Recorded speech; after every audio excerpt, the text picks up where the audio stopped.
happening? How y'all doing? How y'all doing? How y'all doing? How y'all doing? Holy, I have no idea what's going on, man. I have no idea what's going on. I, I look around and things just look so crazy from every angle, man. From the political spectrum down to the tech industry, just everywhere I'm looking, it feels like we're in some sort of alternate universe or something. I mean, Xbox, I don't know if y'all have been thinking this way or if it's just me, but it looks like Xbox, like, I don't know if they're trying purposely to like kill off the brand, but it's like they're doing everything in their power to kill off the brand. I mean, I'd love to be able to tell y'all I know what the hell is going on, or even make an educated guess as to what's going on, but it doesn't make any sense. Financially, for Xbox, this looks crazy to me, bro. I don't know if it looks crazy to y'all, but this looks crazy to me. They started by revamping the rewards system, right? And to me, I feel like they did a much better job than Sony because, truthfully, you can still earn rewards with Xbox reward system. With PlayStation, them fools is winding it down, talking about, hey, we're gonna bring a better version of it in the future. Like, get the fuck out of here, bro. Every time y'all come back with a worse version of this rewards program. Just say you don't want to give anybody any incentive to purchase games digitally on your platform. Just say that. Because that's all this reward program is. It's just a digital incentive to say, hey, because you're purchasing things digitally, there's no physical copies, everything is license based, and you're at the mercy of our terms of service, right? They're like, hey, we'll let you earn some rewards, make it easier for you to make purchases, right? I mean, we had a conversation about this last time around, and true enough, some valid points were made in regards to the reward system, right? And it seems to be, or seems like it's getting ever more true, right? Remember when I was talking to Corey, and Corey was like, they're purposely doing this because they're losing too much money. I think that's true. But the thing is, you have a base of people on the Xbox that don't like spending money. You've cultivated them to be this way. You incentivize them to be this way. Is paying $30 a month still better than paying, I don't know, $70 to $80 per title? I guess, depending on how you want to look at it, right? A lot of y'all gamers these days, y'all are ADD gamers anyway. Meaning, y'all can't stay focused on one title for too long. I mean, y'all seen the statistics that came out that said Xbox gamers play more games than PlayStation gamers, right? That's because they're dip the toe. I say they dip the toe. Yeah, they dip the toe. So sure, they might boot up more fucking games, but that's because they not really playing them. And that's how that works with that subscription stuff. I keep telling y'all, and I'm telling y'all this from experience, right? Back during the 360 days, I had every single 360 game because I was pirating to hell on the goddamn 360 console. I'm talking about every game. I had that shit like months, sometimes weeks, sometimes months in advance. And although I had access to all of those games, I very rarely played much of any of it. And that's just being honest to you. Just because you have a wide selection of games doesn't mean that you're gonna actually play those games. So when y'all see that these people, right, are putting out these analytics and things trying to back up and say that these people buy more games or they play more games, it was really just saying that they play more games. I don't know, it's something like, I don't know, 5.8 titles or something like that per month. I don't know, something's extremely weird. But again, don't be fooled by that, because again, those metrics are based on people booting up games, dipping a toe, and then moving on or shutting off the console. You know what I mean?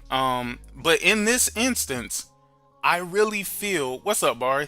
I really feel that we have gotten to a point where it's no longer about the games, man. It's no longer about the games. It's not about the gaming. It has always, I see now for a fact, it has always just been about the war. It has always just been about talking points. And now they are losing more and more talking points. They're losing the rewards talking points. They're losing the subscription service talking points. Do you realize they would be paying annually for Xbox Game Pass Ultimate? They would be paying annually $360 a year for games they don't give a fuck about. So you're paying you're paying 2 times plus more than what PlayStation gamers pay for premium. And the selection ain't 2 times better. That's the funny part about this shit. But ultimately, understand, have y'all ever seen that meme where the kid has the money and he's just throwing it out the window? That's kind of how it is with your Game Pass subscription at this point. That's how it is with your Game Pass subscription. You already don't play games. They're charging you more to play. They're charging you more for that subscription that you already don't use. And I'm going to tell you, one of the biggest hypocrites that I have seen on planet Earth is y'all guy, Darkness, Mr. Paris Lily. Mr. Paris Lily. Let me tell you why. He got up there and basically did this long speech about how, oh, now that Game Pass is $30, I don't know if I can really say it's the best value in gaming, yada yada yada, whatever. Brother, it was never the best value in gaming at any point in time. At any point in time that you were saying this, and there's no way in hell that $10 is going to change your perception about this subscription. There's absolutely no way. You're lying.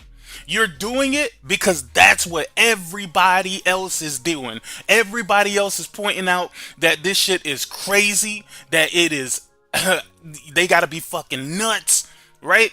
So in order for you to catch the algorithm and kind of ride the wave up, right, you gotta be on the same boat. I can guarantee you guys, within the week, and I'm not saying within a week, I'm talking about within the rest of this week, guarantee you, they be right back to sucking off Xbox. How many of y'all want to bet? How many of y'all want to bet? How many of y'all want to put money? I'm willing to bet anybody. You know what I'm saying? Do y'all remember when Colt Eastwood, do y'all remember when this fool was doing the maths? He was doing the maths. He was like, Hey, if Sony was smart, I mean, if you look at it, Microsoft is going to make so much money, they're going to be raking in billions upon billions upon billions. Hey, just imagine how many Xbox users it is, and then the Game Pass subscriptions, and then you times that by the amount of the highest, because they always, when they multiply it by the highest tier. When they trying to make a point about how much revenue could be made. Shout out to Siriu. Siriu says day one games on the service was always a stupid move. Absolutely, 100%. We've said that on many occasions. Not just me, not just Thrash, not just Jez, not just Persona, not just Bari, not just. We have all been saying that this makes no sense. This makes no sense. But what they were saying is, well, if you think about it, Microsoft can milk more money out of us if they're charging a subscription. I mean, because technically, we don't own any of this shit anyway. So you know what? I mean, think about it. We're paying $19.99 a month. We're paying $19.99 a month. That's $20 a month times 25 million subscribers. Well, let's take it up a notch because they were talking about the 30 plus million subscribers. Think about that. 30 plus million subscribers, $20 a month. Look at all that revenue. And that's per month. That's per month. Sony would be stupid not to follow suit. That's exactly what they were saying. Cole Eastwood, a person who has literally not a single iota of business sense, was trying to tell Sony, this huge fucking Japanese conglomerate, how they could run their how they could run their business better by giving away their product for less, little less than nothing, right? And this is based off of them retaining subscribers, right? Like, come on, man, cut it the fuck out, bro. We always thought that this was stupid. We always said that it was stupid. We always said that these games cost X amount of money to make. So one of two things is going to happen, right? Either they're going to raise the fucking price of Game Pass, right? Or they're going to lower the cost and the quality of the type of games that they produce. And you know what? Somehow, magically, Microsoft found a way to do both. They found a way to lessen the quality while raising the price.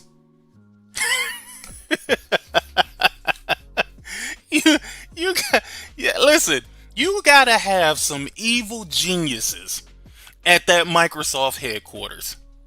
They gotta have some evil geniuses out there. And you know what's so crazy? All of a sudden, when all of these price changes is happening, when all of these freaking consoles are doubling in price damn near, have y'all noticed y'all ain't been hearing from good old Philip of Microsoft Gaming? And you know what I found to be extremely funny? That they all are blaming Sarah Bond.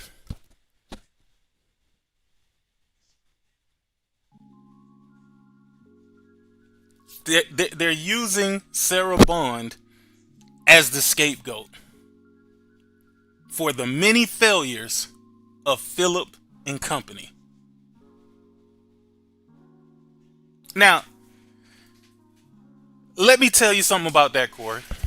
I'm gonna be very honest with you, because I don't believe it for 1 second. I don't believe that the website is crashing organically. No.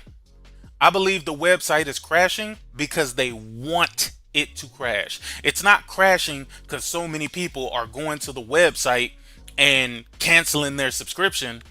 That's the easiest way to look at it. That makes you think that this, honestly, the perception is, it's fucked up regardless.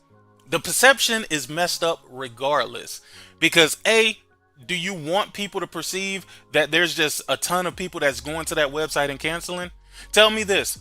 Why is it that when a whole bunch of people in droves are signing up, it doesn't crash? But all of a sudden, it crashes, right? All of a sudden, it crashes when a whole bunch of people want to cancel. I'm going to tell you right now, it's very easy to throttle a website. It's about the easiest thing that can be done. And I'm going to tell you what my theory is on this. My theory is that Microsoft is doing it. Microsoft is doing it, and they're doing it purposely. They're doing it purposely. They're basically trying to limit capacity. This ain't got nothing to do. This ain't got nothing to do with no Lizard Squad. This ain't got nothing to do with no hacking group. This ain't got nothing to do with none of that. They are purposely fucking doing this. Purposely doing it. They're doing it because they're trying to stop losses. If you can't get to the website to cancel, most people don't even want to call in. Some people, given a little bit of time, between 30 and 90 seconds, they might change their mind and be like, you know what? I'll do it later. And then guess what? That later never comes. They never later come back and say, yeah, let me go ahead and cancel this. They forget about it. Because remember, people get emotional in the moment. People get emotional in the moment. So they'll do it just based off of their emotions at that time. But if you give them a few and let them calm down, let everything really get back to normal, then guess what? They'll be like, you know what? $30 ain't so bad. You know what I'm saying? Either that, or it gives them enough time to say, okay, well, we gonna roll back the messaging to stop the bleeding. Because the one thing that they don't want is to bleed subscribers. So don't believe for 1 second that shit is happening. That shit is happening just because so many people are going to cancel. Hell fuck no. Hell no. It's happening because they're making it happen. They saw exactly what happened with Disney, and I feel like Disney did the exact same thing. I feel like Disney did the exact thing. Nobody can tell me any different. I felt that way from the beginning. Because like I said, most people don't want to call in. And then when you call in and you got to wait on hold for too long, you're going to be like, man, f this shit. And you're going to hang up the phone. And you're going to hang up the phone. That's just what's going to happen. Right? But in this case, I think Microsoft just throttled it. They throttled the bandwidth allotted to the website. And that's something that they can easily do. Probably maybe a two to three step process. 2 to 3 step process. None of y'all are gonna tell me anything different. What's up, Trey BK? Shout out to Syria. Say Microsoft wants these dudes off console and on Windows right now. Now, that I do believe. That I do believe, because they have still given PC gamers an incentive while taking away all incentive from console gamers. What up, Snow Bunny? What up, Snow Bunny? I just called my CC and tell them to deny the tragedy. Yeah, they could all do that. But again, you got to understand, people are very predictable. That's why these companies know what they can and cannot get away with. People are super predictable. So watch what I tell you. In a matter of a day, maybe 2 days, one or two things is going to happen. Microsoft is going to come out and they're going to give one of them ridiculous, we heard you, you know, we understand, we're going to delay raising the prices at the moment. They're either going to come out with that, or if their true motive and meaning is to get these folks off the console platform, they're going to let it stay just as it is. Because again, if y'all take a look at what they've done with these prices, you can understand exactly where their heads are. You can understand exactly where their minds are when it comes to this. I mean, it's very clear on how they feel. Seriously. Take a look at this shit. Just take a look at it. Xbox Game Pass. Unbelievable games. I don't know if that's even... I don't even know if that's a good statement right there. Unparalleled access. Sure. unbeatable benefits. Yeah, I hear you, buddy. I hear you, buddy. Um, let's see how they feel. Let's see how they truly feel, right?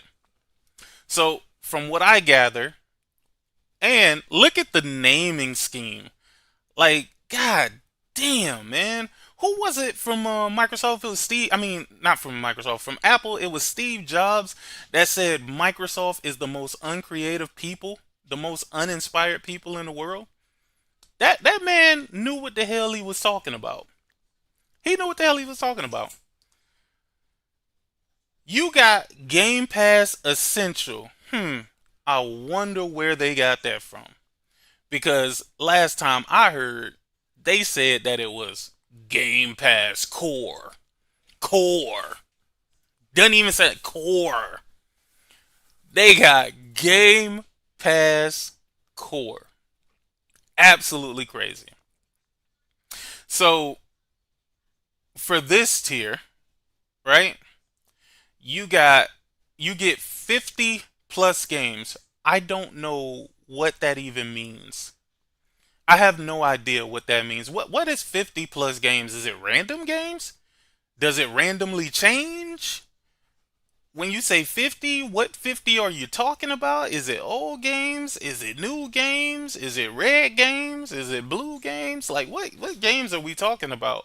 50 plus games for $9.99 a month.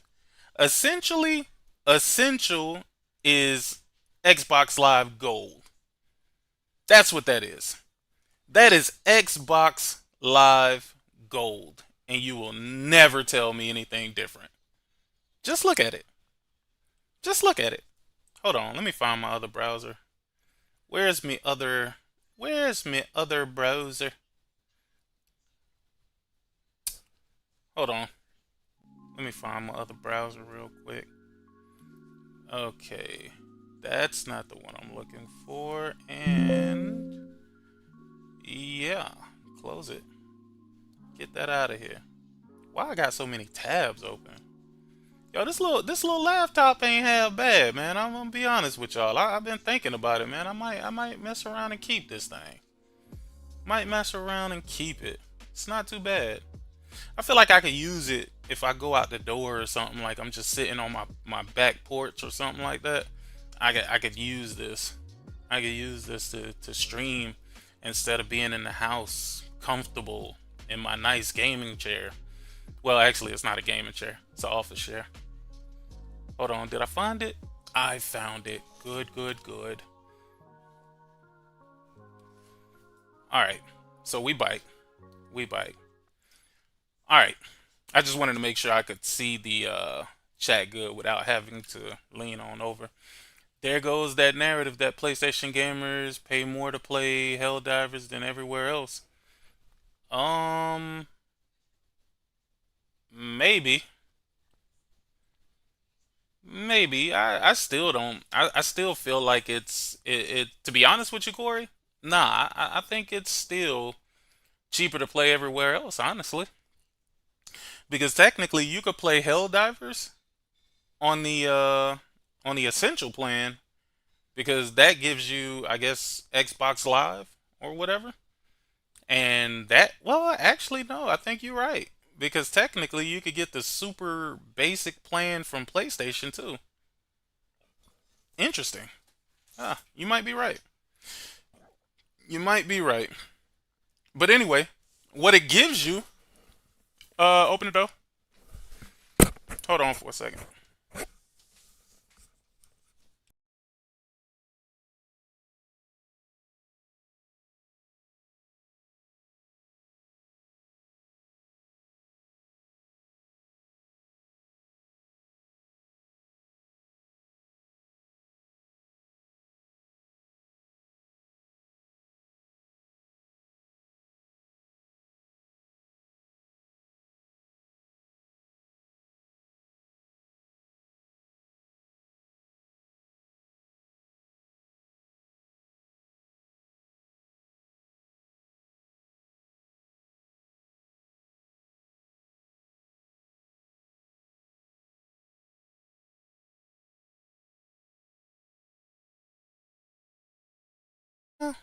You take away the biggest part of me. Ooh, baby, please don't go.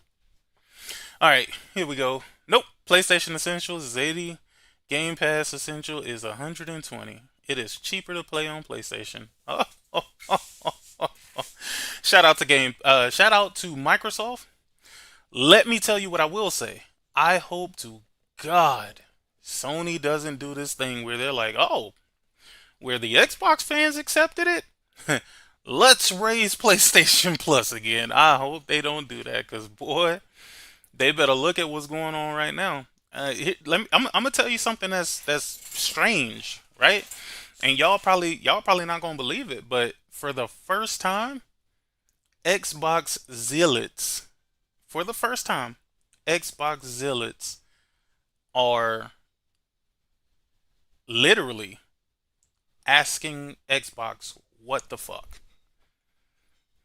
They are actually upset.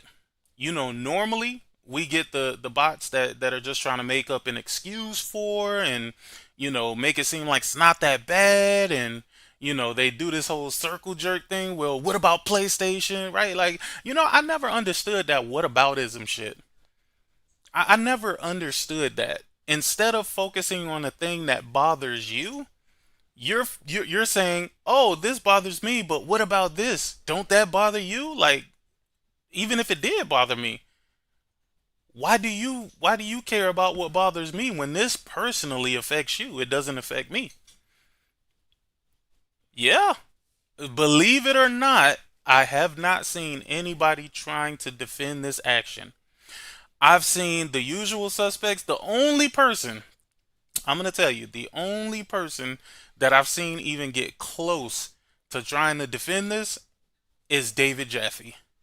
And even in his defense, he wasn't really defending it, but saying he still feels like it's a great value for the way he plays games. Right? I mean, that's kind of the way that I took it when I saw it. Um the thing is, like I said, I would love to understand like deeply what Microsoft is doing. Even though it doesn't affect or bother me truthfully, I do want to know uh what they're seeing statistically that's making them think that this is gonna fly. I don't know if it's the complicity, and honestly, I have to say that even myself, I feel like I've been complicit in some of the bullshit that Sony has done, right? Because regardless of if I agreed with it or not, instead of speaking with my wallet, I've taken the term of, well, I mean, they still providing what I want, so fuck whatever this bullshit is that they're doing, right? So I will say that I have been complicit in some fuckery. I have been complicit in some fuckery. Um, but I think this would something like this. Let me tell you. Let's say Sony raised the price today, right? Let's say Sony raised the price today. Honestly, it wouldn't affect me at all. You can open it though.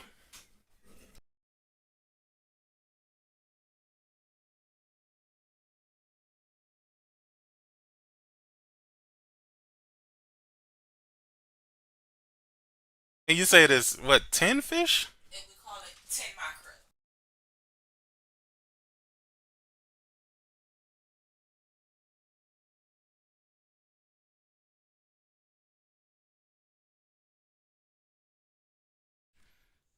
Hello? Can y'all hear me? Let me know if y'all can hear me. I got this little oh my gosh. Hold on. I don't see any movement. Did I? Oh. Okay. No, no, no. That was purposeful though. There wasn't anything going wrong. I got this little inline mic that I'm using with this headset for the laptop, and I was just trying out the mute button. It works. It works. But hear me out though. Hear me out with this, right? So it's $10, which $10 a month, 12 months a year. We're looking at $120. Will anybody pay $120 for Essential? probably those who don't know how to game the system. Here's what I want to know though. Here's what I want to know. I want to know if the rewards program, because I seen what they were doing with the rewards program, and they do it now so that you can only make so many points, right? But I want to know, how much does it cost for a month of Game Pass, or 3 months of Game Pass, however, they're selling it. I wonder how much it costs via their points. I'm gonna actually look that up. I'm gonna investigate that because I'm curious. I'm curious on how this new reward point structure is going to affect our fellow bots. I want to see how it's going to affect the fellow bots. As a matter of fact, let's do this. Xbox new rewards point program. Come on. Earn rewards with Xbox. Okay, start earning rewards. How to earn points. Daily, weekly, and monthly quests. That's interesting. Exclusive quests for Game Pass Ultimate and Premium subscribers. Oh, so you don't even get quests for Essentials? Like, oh man. Visit the reward hub to claim your points and start earning. I'm interested. I'm interested. I kind of want to know. Let's see. Okay, so you get like 5 points here, 10 points there, 10 points there. Okay, let's visit Microsoft Rewards. Okay. Let's see. Okay, you can get a gift card for 1,500 points. What is that equivalent to? Is that equivalent to like $15? You know what? Is there a way that I can kind of filter this? Shop. Okay. So we got. First of all, let's just scroll through here, see whatever you can get. This is actually pretty good though. Not gonna lie. The fact that you can get reward points on your PlayStation, on your Xbox, and then you can get like gift cards for different places. I think that's unique. I'm not even mad at that at all. So I'm going to assume that the Xbox gift card. Let's see. Oh hell no! Wait, what? Oh no! Yo, okay. Damn. Holy shit. Boy, you have to play games all your goddamn life. Yo, yo, you. No freaking way, man. Hold on. Hold on. So, oh man, that's crazy. So, damn, so you would need 360,000 points. 360,000 points to get to redeem, well, to re-up your PlayStation, your Xbox Ultimate. For the premium, you would need like 150,000. Right? Hold on. Wait, 15. No, hold on. I'm tripping. 120,000. No, no, no, no, no. Hold on. I can't count. What the hell is going on right now? Hold on. Let me bring up my cheat tool. All right, so let's see. 15 times 12. That's 180. So you'll need $180,000 for a year of Xbox Premium. So I guess I would have to get this information from y'all. I would have to get this information from y'all. I want to get this information from somebody that actually has this program, right? So let me know, how many points do you earn on a regular basis? Like, how many points can I look forward to for like it? Do you get like 60 points for purchasing a $60 game, or like how does that work? You see how they use PlayStation tier names for familiarity and to soften the blow? Yeah, yeah. Definitely seen that. That's the first thing I noticed when I looked at it.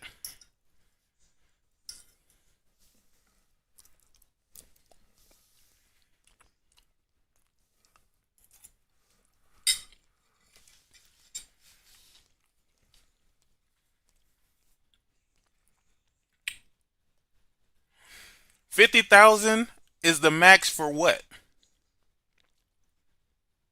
That's the max for Ultimate? Because I remember 20,000 was the max, I think. I think 20,000 was the max for Essentials. Either Essentials or it might have been. No, maybe it wasn't Essentials. Maybe it was Premium. I know one was 20,000 and one was 50,000. As a matter of fact, I have one better because I think I downloaded the video. I think I downloaded the video. So let's go to Twitter.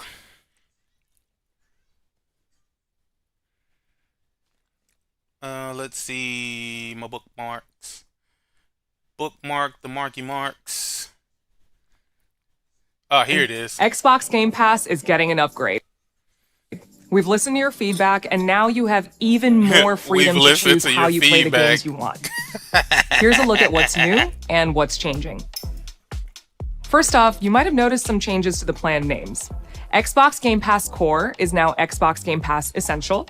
Xbox Game Pass Standard is now Xbox Game Pass Premium. And Xbox Game Pass Ultimate is still Xbox Game Pass Ultimate. We explored other names, but they didn't work out. Of course, a lot more is changing than just the names. We've expanded all Xbox Game Pass plans to give you more games and more ways to play and more rewards than ever. Let's look at the upgrades to the plans one by one. First up, Essential, formerly known as Core. This plan is expanding to give you more ways to play, including PC and cloud gaming. Previously, Core was primarily for console, but Essential now lets you play games on Xbox console, PC, and cloud. That means you have the freedom to stream and play on any supported device. And with cloud gaming, that includes a lot of devices. We're also expanding the game library so you get access to over 50 games. And of course, you still get online multiplayer, so you can keep playing with your squad. Another upgrade is that Essential now includes in-game benefits for some of the biggest games, like League of Legends, Call of Duty Warzone, and Overwatch 2. And with Essential, you can earn up to 25,000 rewards points a year just by playing the games you love. Essentials. You can earn 25,000 points a year. That's wild, bruh.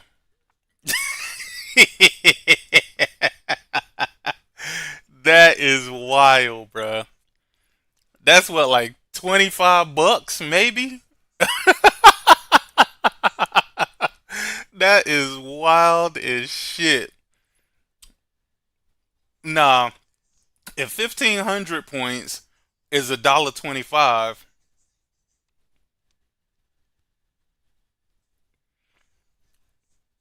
hold on. Hold on. Hmm.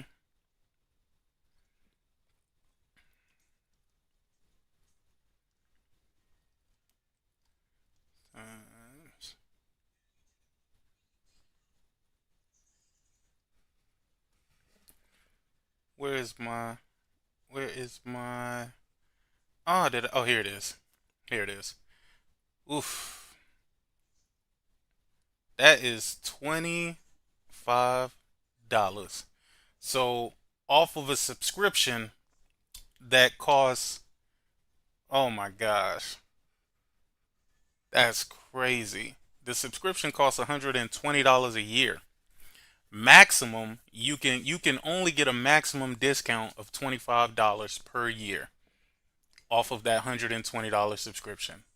They cut them boys off cold turkey. They cut them off cold turkey, boy. That's cold game right there, boy. That is cold game. They not giving nothing away, boy.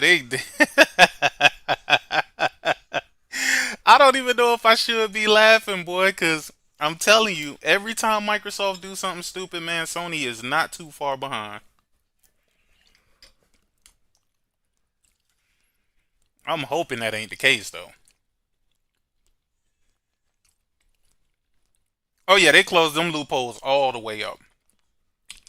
Them loopholes are non-existent.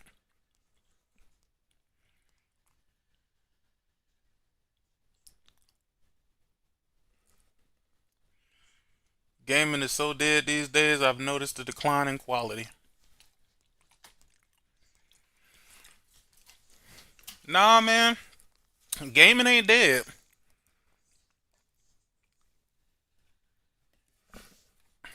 I can't agree with you there. Gaming is not dead. I love gaming. I think I will forever. 10 mackerel. Yo, this fish is good as hell. Oh my god. I'm sorry if y'all hear me eating a little bit. I'm starving and this is like my first meal of the day.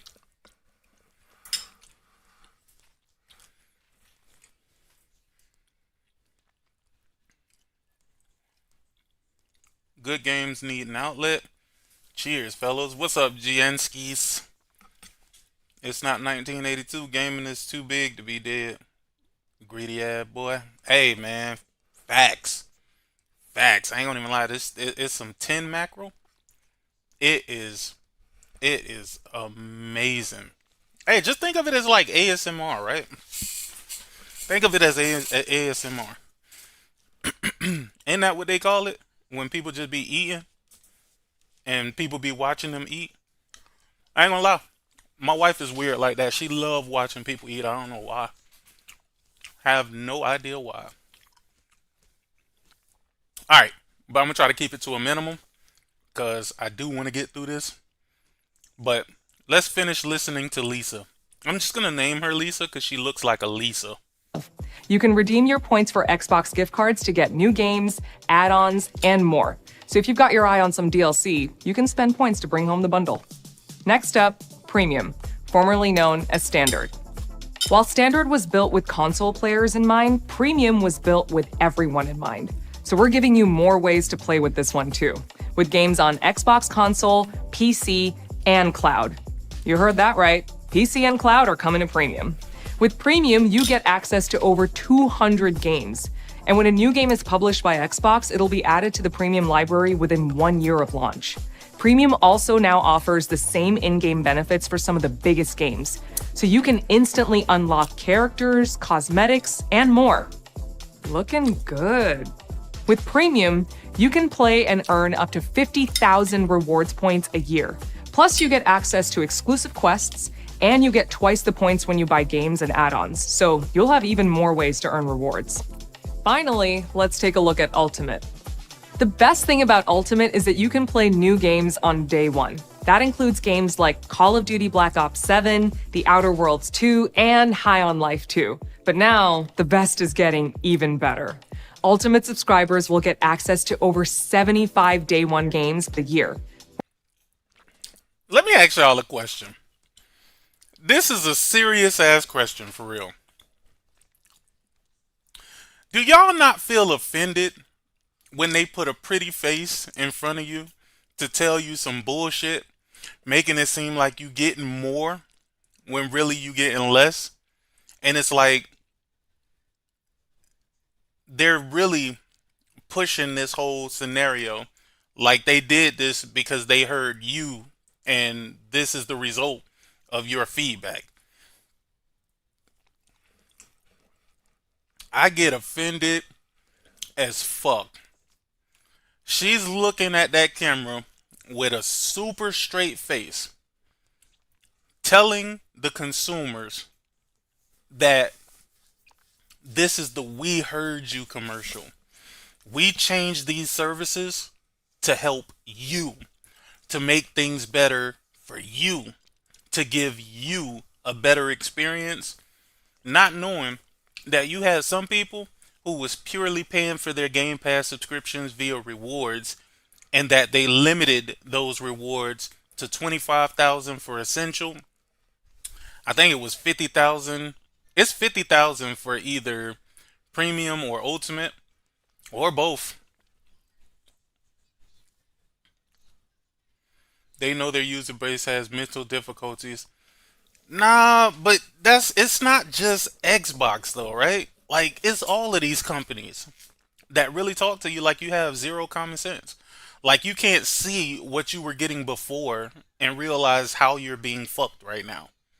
Like they bending you over, lubing up a broom and getting ready to jam that shit straight up your ass, but they telling you, hey man, I ain't doing nothing. I ain't doing nothing. Although they're preparing to take them cheeks. It sucks. It sucks, man. And although I'd love to make fun of Xbox fans for real, um, this is terrible. This really isn't good. It's definitely not good if Xbox fans roll over and take it. Because what do we know about Sony? They move when the industry moves. They move with how the industry moves. So they won't be too far behind, ready to jack up some prices. And I'm going to tell you firsthand, even if they did jack up the prices, guess what? It wouldn't affect me at all. I wouldn't even feel the effects of them jacking up the price. Not at all. And the only reason why I wouldn't feel it though is because I have PlayStation Premium through 2032. So all of this nonsense that they're about to do, I'm not gonna feel it at all. But I do think it's fucked up for other people who are gonna go through this. Um, but you also have to remember at the end of the day, video games is a luxury. It's not a necessity, right? It's a hobby. It's a pastime. It's not something that you need to live. Frankly, you know what I mean. And once people understand that they don't have to have video games or have to play video games, you may want to play video games, but you don't need to play video games. You will live your life perfectly fine if you don't touch another video game the rest of your life. It would suck.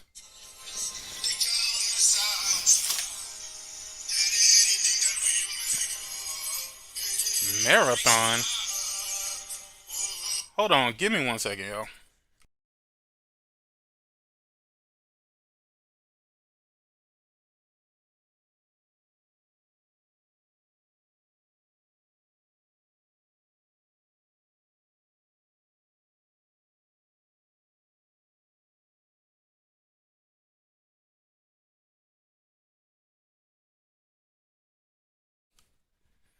Motherfucker calling me from Key West.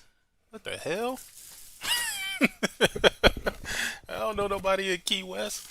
They didn't even tease the tip. They went all in dry. Oh yeah. Oh yeah. Oh yeah. That's it's but again, I guess you got to look at it from the perspective that I'm looking at it. There's a bigger play here. I always say this and I know it to be true. There's a bigger play that's going on right now. And I think it's more of a we want to shift people away from our console platform. I think the whole thing is that they're winding down the Xbox as a platform, bro. I think that's what it really is. I think they're doing everything in their power to move you away from the console. How in the hell is it that PC gamers for 16 bucks, they still get day one games and everything? But console gamers specifically have to have Ultimate to get day one games. That don't seem fucked up to y'all? Shout out to my man True Witty. He said they wanted 360 back and they got it. Funny. Yeah, that's crazy. That's crazy.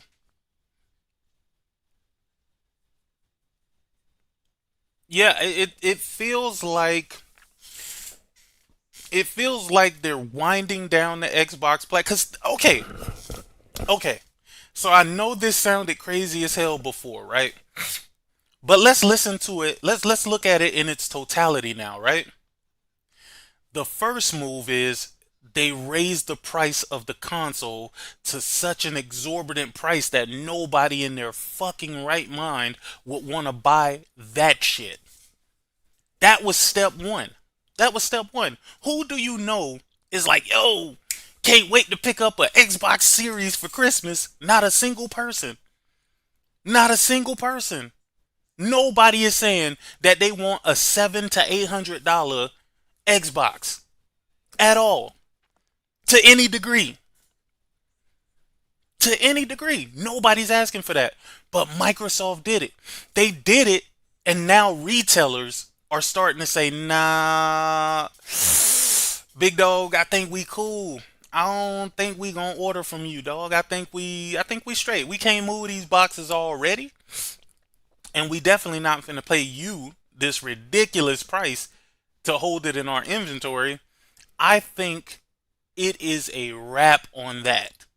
I think it's a wrap. You can't tell me anybody who's ready to fucking shell out $400 for a Series S.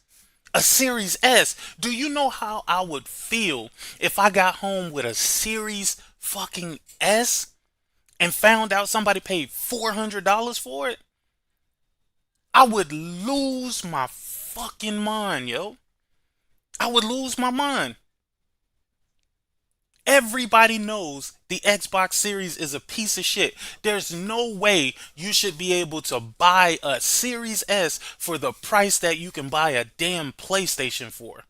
Or even close to that price. I thought it was wild for the Switch 2 to be $450. I still think that that is an exorbitant, unbelievable price for what you get with that box. I mean, you can say, hey, but I'm in it for the exclusives. Hey, but I'm in it for this. Hey, you can make up whatever excuse makes you feel better about buying that device. At the end of the day, I don't think that that device is worth no $450. I just really don't. And that is me being super fucking serious, not trying to joke about it or nothing. I think it was a joke that they sell that same fucking console for $300 in Japan. But in America, it's $450. Y'all ain't gonna tell me that that ain't some bullshit. $300, that fucking console is that I don't even know if I want to call it a console. That handheld is a steal at $300. If that shit would have been 300 US dollars, that would have been a steal. But $450? Nah, you start having some regrets. You you gonna start having some regrets, man. The only thing that's gonna fill the void or fill the pain is the fact that you can count on Nintendo to come with some exclusives. That's the one thing, that's the number one thing that you can always count on with Nintendo. As far as competing in the high end market, hell no. It shouldn't even be mentioned with other consoles. It's a slap in the face for you to tell me about a fucking Switch 2 when I got a PS5 Pro, bro. Get away. Get away. Yeah, y'all can't see it, but I'm doing the little shooing motion. I'm shooing them away. Like, fuck out of here. Hell no.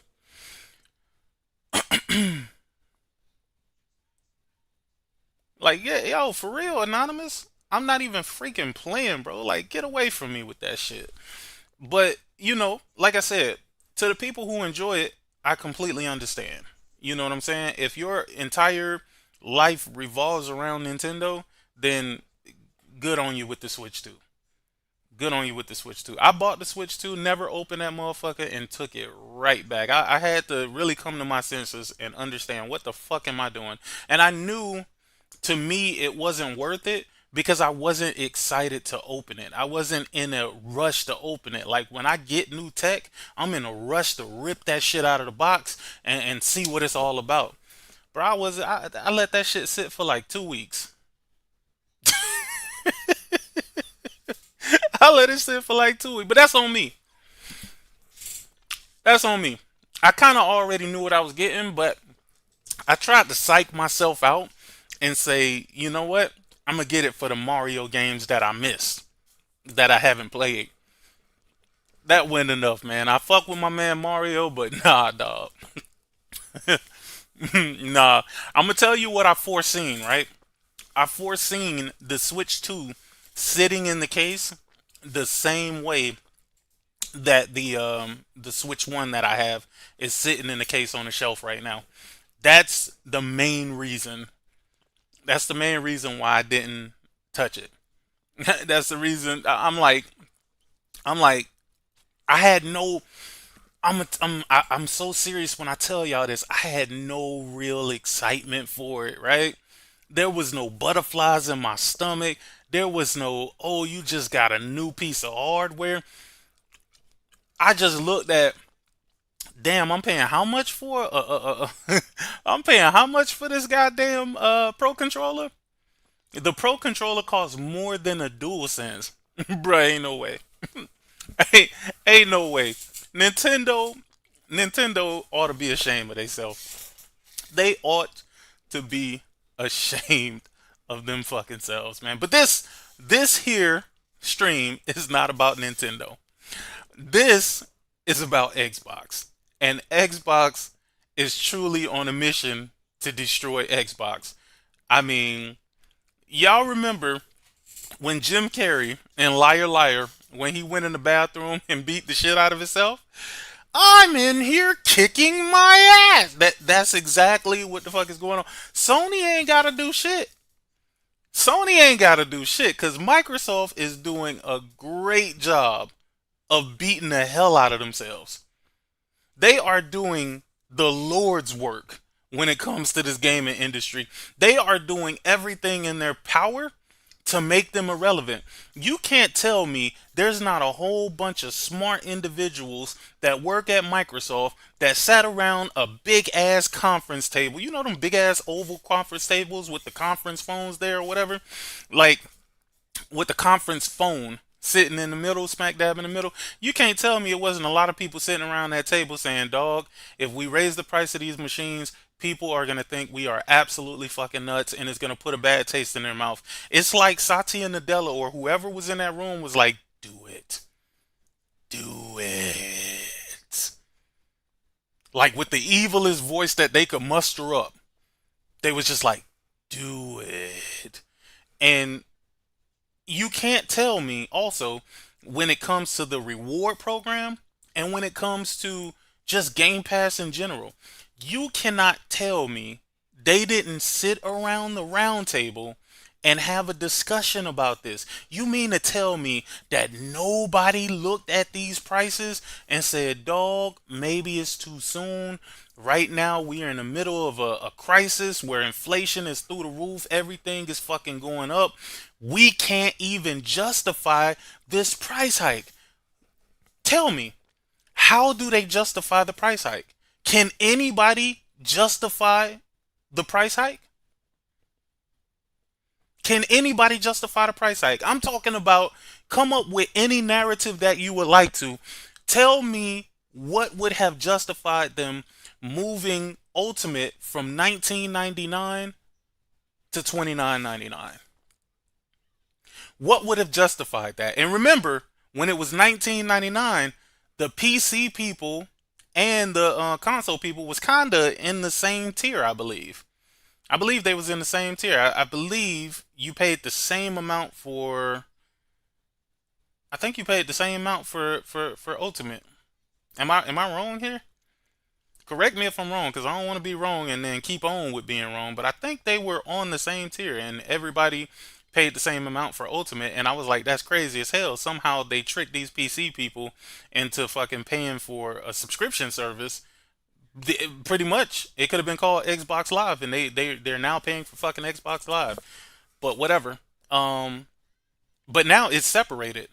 It's separated. The PC premium tier went up slightly. I think it moved from like $15 to $16.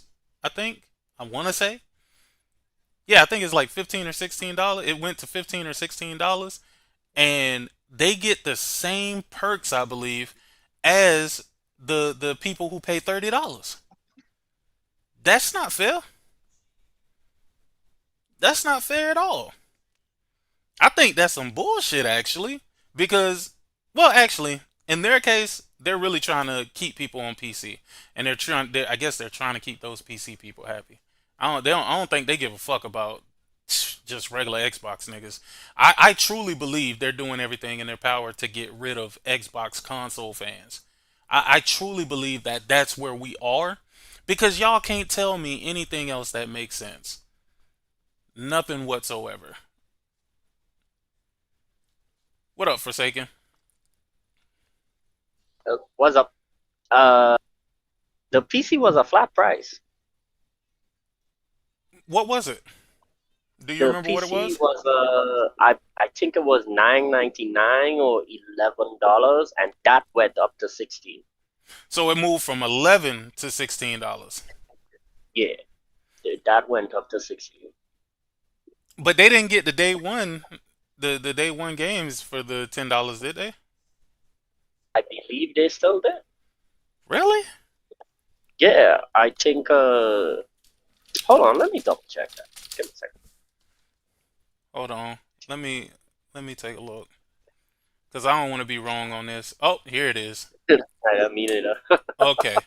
So it was technically $9.99 in the UK. It was $11.99 a month in the US. Okay. Windows PC only, hundreds, 400 plus of PC games.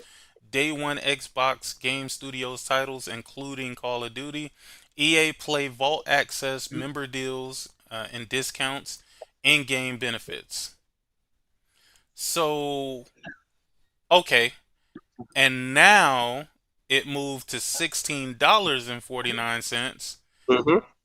It says for the same 400. Yo, that's crazy, bro. Hold on, let me show y'all why this looks so weird to me, dog. Like, I know I'm We're not. also adding 2 new Hold on, on some deals. shit, let me cut that off. Yo, let me show you why this shit looks so crazy to me, bro. Where is it? Look at this, right? And where is this? Look at these two, right?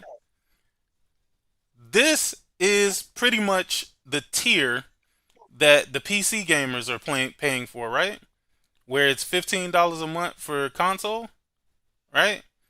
And what's crazy as hell to me is that if you go over here, while you pay $16.49, you get way more games if you get PC Game Pass than if you were to get the premium version of, I guess, whatever. I guess they call this console Game Pass, maybe? Or this is everything Game Pass? Dog, that is wild as fuck. You mean to tell me PC niggas who only want to play on PC, don't give a fuck about the console, they can pay $16.49 and get more than the niggas that's paying for premium, which is almost the same fucking price, $15. I think I think it's the ultimate they get. You think it's the ultimate that who get? That PC gets. No, it's not ultimate. Ultimate, you can play PC, console, and cloud for $30 a month. This price is PC Game Pass only. But if you're a PC gamer, you don't care about this. You don't care about this because you're not looking to play on the console in the fucking cloud. I can't see any PC gamer paying more than $16.49. Oh, What would be the no, no, no, benefit? no. What I meant was they for the $16 they get the ultimate, the ultimate everything in ultimate. No, they don't. They just don't get the Xbox thing, They don't. but they get more Here's games. Ultimate, and here's what they offering. I got it side by side if you want to see it. No. I'm watching it, but what I'm saying is like, remember, if you're on PC, you don't own an Xbox. You don't, as you point out, you don't care about the console, but they're getting everything from that tier. No, they're not. They don't get cloud. Ain't nobody on PC want cloud. I agree with you, but you can't call it Ultimate if it ain't got cloud involved, right? The only reason they call it Ultimate is because it's PC, Xbox, and cloud. But on the PC, you're getting 400 games, Here's and the that's thing. basically the whole library. Here's the thing. You still get EA Play Vault access and Ubisoft Classics access, so that covers two other subscriptions that you could have possibly been paying for, right? And With, the Riot game benefits. And that's all that niggas on PC would even give a fuck about if they cared about this to begin with. Mm-hmm. Oh, you also get the in-game benefits for Riot, the That's what Overwatch, I'm saying. Riot Games, It's and if you Overwatch. watch, yeah, if you watch the ultimate bonus and then you watch the premium bonus, I think the in-game benefit wasn't there. Dog, that's I crazy. could be wrong. Yeah, that's what I'm saying. All of this, They do. all of this is crazy. So, let me ask y'all, chat. Do y'all not believe when I say that it looks like Microsoft is trying to move their console gamers to PC? Does that not look like this is what they're doing? Do it not look like they're incentivizing people on PC versus the people that's on console? If you on console, we are going to charge you a premium to get the same amount of fucking games that you can get for half the price on PC. That's not that's not fair to me, bro. That's crazy. Shout out to XXX Cope Sanity, $5 super chat. He said, remember, they want people to play Xbox everywhere. They're going third party. They don't want people to play Xbox everywhere. They want you to get the fuck away from the console. That's what they want you to do. They want you to say bye-bye to the console. That's what I see when I see this. That's all I see when I see this.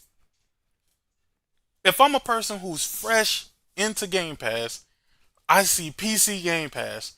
Do you think I give a fuck about playing some shit on the go? Give a fuck about playing some shit in the cloud? I don't care about no cloud gaming. I don't care about that.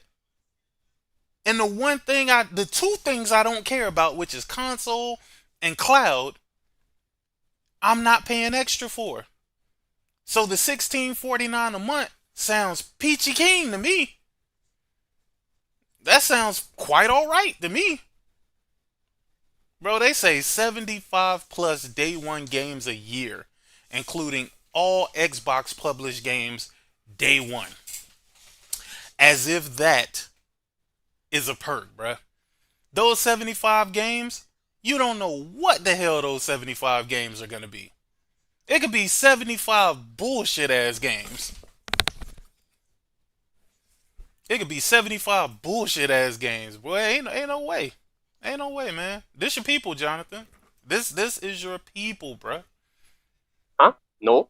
Nope. These your people, That bro. is not my people. These your people, man. Go ahead and get your people, man. Xbox. That is Xbox players coming to the. Listen, I have a friend, PC friends. Majority of my PC friends have GeForce Now, which doesn't Hold on, even one give second. you games. 1 second. Let me get the super chat real quick. Shout out to Siriu. Says once they get enough people in Game Pass PC, they'll bump that up to shit. You right. Yeah. You right But as rain. Because they don't care. They don't give a fuck. I'm sorry, Jonathan, but they don't give a Nah, fuck. that's it. Nah, but what I'm saying is, I have PC friends that have GeForce Now that does not give you any game at all. I missed one more. Shout out to True Witty. He said at this point, Xbox costs more than Pro, and Game Pass is $360 a year. To be honest, True Witty, bro, this is some of the worst shit that I've ever seen, bro. And honestly, I ain't even trying to make a big deal out of it for real, because to be honest with you, I feel like fuck them. They asked for this. All the time that we were trying to explain to them that pushing for this Game Pass shit is not going to end well for them, nobody wanted to listen. You know how many ponies we've been? Or you know how many ponies I've fucking been? Oh, shout out to XXX Cope Sanity. My bad. I mean Game Pass everywhere. Shit, I don't think they want Game Pass everywhere either, dog. I really want to know if they even truly want to keep Game Pass. I kind of feel like since they've been getting a taste of the money that they could possibly make, I think they want to wean people off Game Pass and get them back to buying. I think that's the reason why this tier right here. Think about it. This tier right here doesn't come with day one games. So you pay $15 on console, you get new Xbox published games within a year. Within a year. Oh man, imagine paying $15 and not getting the day one shit. That's crazy, bro. That's crazy, bro. That's They not right. cheered on the ABK deal and thought they were going to get more games for less. I don't even understand how that worked out in their mind either, because all they kept saying is, we're going to get XYZ game in Game Pass. I heard that Nope. with ABK, they were like, yeah, we're going to get the whole back catalog of ABK in Game Pass. And in my mind, I was saying, you think you're finna get all of that for $15, $20 a month? Listen, That's what you really think? that that will go down in history as the worst deal in gaming. Did you hear your man Paris? Who? That's not my friend. I don't even talk to that guy. I don't even know that guy if it wasn't for yeah. Don't bring Did, him up. That's not my friend. did you hear what he said though? No, what's tripping is he saying no? Hold Ago on. going, I'm gonna play they're it. going to. Oh, We hold knew on, that I'm was going to gonna- happen. I was thinking 2, 3. Jokingly talking with a couple of people just a few weeks ago, going, they're going to raise the price on Game Pass. We knew that was going to happen. I was thinking 2, 3, maybe $5 a month, but to see Ultimate jump $10 a month to 30, you just said it. I don't think we can say this is the best value in gaming anymore, despite them adding in Ubisoft Plus Classics, the Fortnite stuff. Not everyone wants to take advantage of that. The whole point of Game Pass has always been day one. Their first party lineup, you're getting it day one in the service. And sure, you're going to pay somewhat of a premium for that, but this takes it to a point where now I actually have to think, is this worth it to me? Am I playing enough games from Xbox Game Studios and some of the third-party indie stuff in here? Am I playing enough of these games every month that it is worth it to me to spend $30? No, Paris, you're not playing enough of these games to know if it's worth it. You don't play no video games, brother. See, here's the thing. And no disrespect, because I don't disrespect people, kids. But I definitely remember him saying, I got Xbox Game Pass and my daughter loves it on her Xbox Series S. Mm-mm. I would never buy an Xbox Series S for my daughter. So tell me this. So tell me this. Why does he care if his daughter is enjoying it? Why would he care about how many games he plays?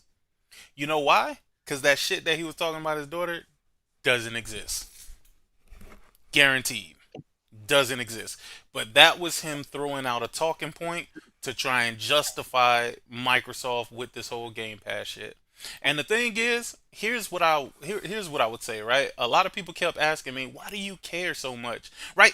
As a matter of fact, I remember people saying, oh, if Xbox is going to give me their games for cheap, then I'm going to take it.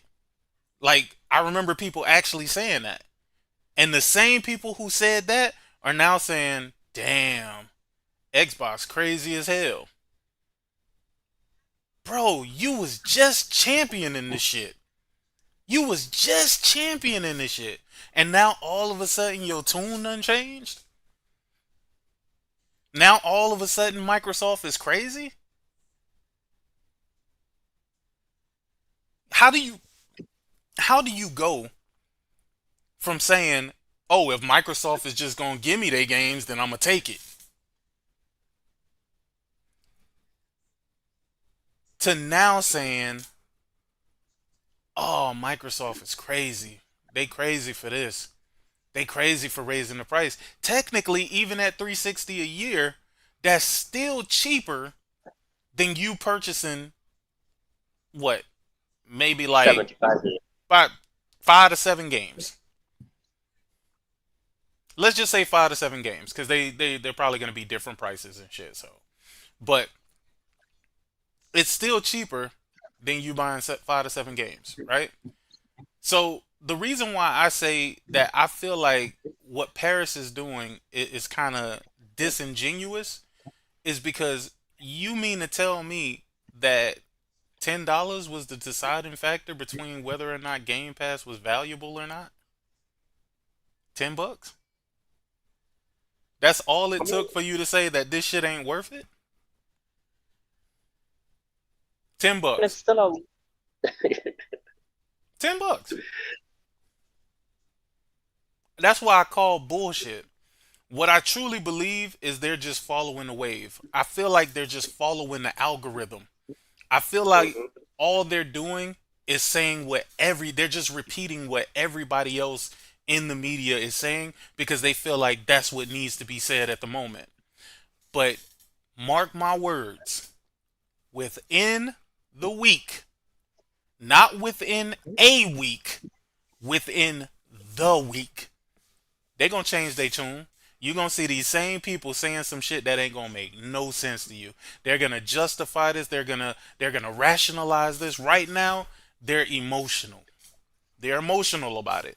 When they calm down, they're going to be rational about it. Watch. calm down. I saw, was it J-Dub or somebody posted that somebody on PC Ball said when the Fortnite crew, they were like, oh, it's worth it for the Fortnite crew. I was like, What the hell is that? I don't even know what that is. It's like a bonus for Fortnite. Like money and stuff. Hold on. Let me. What is that, like the GTA 7? I mean the GTA 6 subscription? Is that what that is? Is something like that? Yeah, I think it. Where they give It's a you monthly like subscription. it's a monthly subscription, but they give you like a certain amount of V-Bucks per month or something like that. Yep. That is included in Ultimate. So it that's costs crazy. $12 a month. It costs $12 a month for Fortnite crew. So that's in Ultimate now. That's crazy as hell to me, dog. That's crazy as hell to me if you want that, bro. Like, I'm serious. Dog, Fortnite cannot be that serious, dog. It cannot. I'm sorry. It can't. I don't care who you are, bro. It's not serious enough to pay $12 a month for virtual currency inside this game. It's just not. I'm sorry. It's not. I thought Fortnite the Crew was like some new game or something like that. yo, yo, yo. How many V-Bucks they give you? They give you, so here what you get. You get 1,000 V-Bucks every month. The Battle Pass, the OG Pass, Lego Pass, Music Pass. The And Lego subscribers get Pass. special items. Yeah. What? Okay. Yeah, the Lego All right. Pass. I don't know. Maybe that means something to somebody else. It don't mean shit to me, bro. Like, I don't care. Remember, about it. Fortnite have the Lego in it now? They got the who in it? Lego, the building bricks thing, Lego. I had no idea. You don't know what's Lego? Like Lego Batman? I Lego know what Lego is. I had no idea it was in Fortnite. So yeah, it's been in it for a while now. Yeah, I don't play Fortnite, bro. I can't tell you. Let me tell you. I saw my kids playing that game, and it looked like a whole different game. It don't even look like the same game. They was all in vehicles and shit. I'm like, yo, what the hell? Yeah. When the hell they get cars? Yeah, Power Rangers and stuff in that game. Yo, they got some other shit where they got like little mini games and shit inside the game. I was like, all right, I see what you're doing. There's a Rocket League bonus in the Fortnite crew? What the fuck? Destin blamed the sub increase on tariffs. That is dumb. That is wholly dumb. That has to be the stupidest statement I have personally heard for the year. He blamed subscriptions, a digital, made up, not real subscription. Listen, it is not a tangible product. You can't do anything with a digital subscription. It is not a tangible thing. Microsoft is a U.S. company, so even if it was, how you gonna tariff yourself with a digital product? Hold on, no, wait. Hold on, no, sick, forget even all of that. If anybody have any understanding of subscription and the Xbox money and thing, that is U.S. currency. You cannot put tax on U.S. currency. No.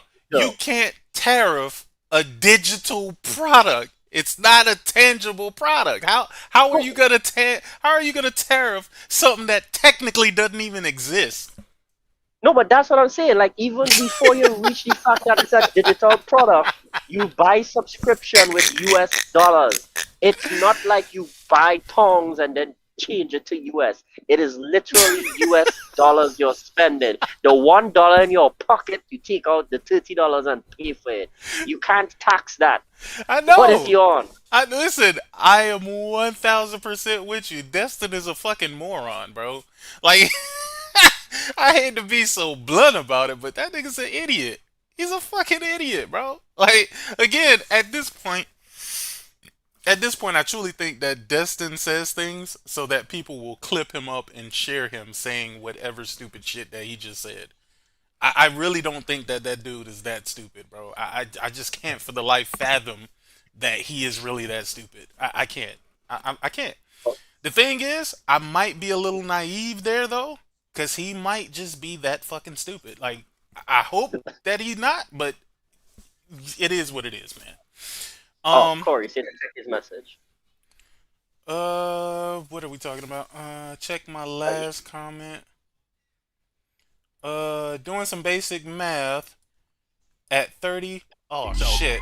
4 games, no promise beyond that. So if How you're the on fuck those other did I get platforms here? and you see these Hold 4 on. games coming, Hold please on. don't. I did not mean to start playing that. Yo, what the hell happened to my stream?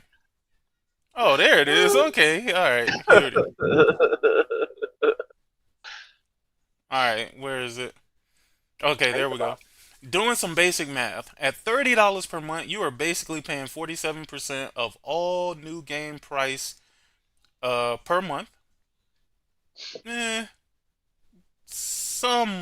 Yeah, okay. Okay, I'll give you that. Alright. Pretty much 50% for some, and hell, 60 to 70% for others. Because not all games are $60 to $70, but I get where you're going. New game price per month, 2 months, and you've already paid for a brand new Xbox game at $70. Not 2 months per se, because $30 a month, I guess if you include tax, maybe it'll, get up there to like 35, maybe, possibly, depending on what your tax rate is and if Xbox charges tax for digital products or whatever. And then,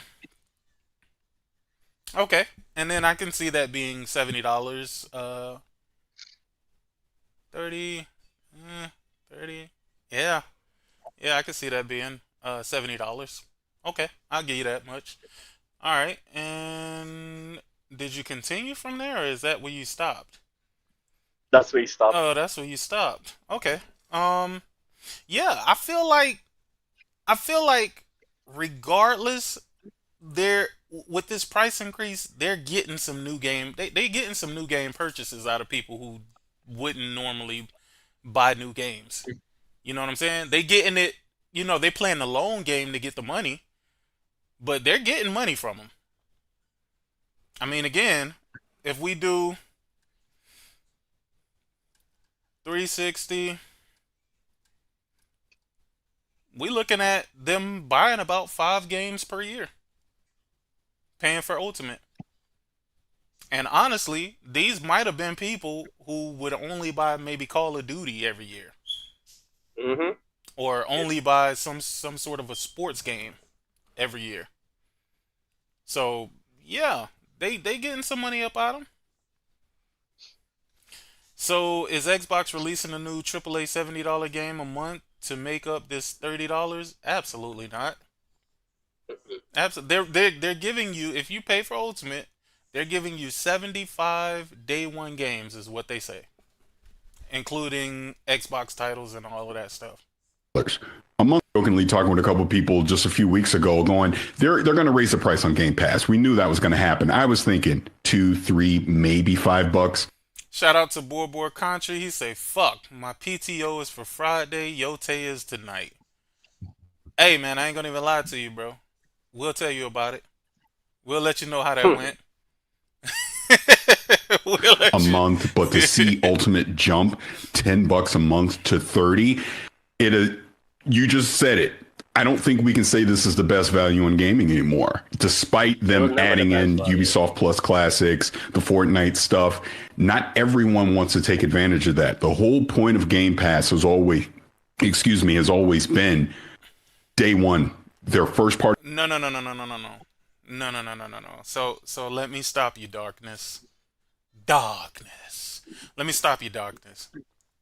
The whole point of Game Pass was not to subsidize your gaming habit, buddy. That's what y'all turned it into. That's not what it was invented for. That's not what it was supposed to be for. It was actually supposed to incentivize people to actually purchase the game, which is why they let you play the full game, through the service, and then they give you a discount on actually purchasing the game. But again, who in their right fucking mind is going to pay for the game that they've already played for free in the service? Yo, what up, Dewan? Yo, I'm just sitting up here thinking to myself like, bro, this don't make no fucking sense, bro. It don't make no sense. It don't make no sense at all, bro. Again, I legitimately, and let me ask you, Forsaken, do you believe that this is the breaking point for Darkness? Hell no. Hell no. What does it sound like he's doing at the moment? Damage control. Damage control for what, though? For what or whom? Himself. Damage control for a bit till he could get his mind in order to try to rational. So you feel the same way then? You feel like he's going to come back within the week. Within the week. Not within a week. But within the week. I say by Saturday, we see a totally different type of post from Paris about the same issue, but him justifying it or giving some justification behind it. Yep. They're going to get together. They're going to do these little podcasts that they be doing, right? And they're going to all circle jerk each other, and they're all going to come to the... Because, again, I can't for the life of me believe that you were very willing to pay for this service at 20, but no longer see the value at 30. This part's weird to me. That's impossible, right? Like, I'm not bugging the fuck out, right? Like, that's just impossible.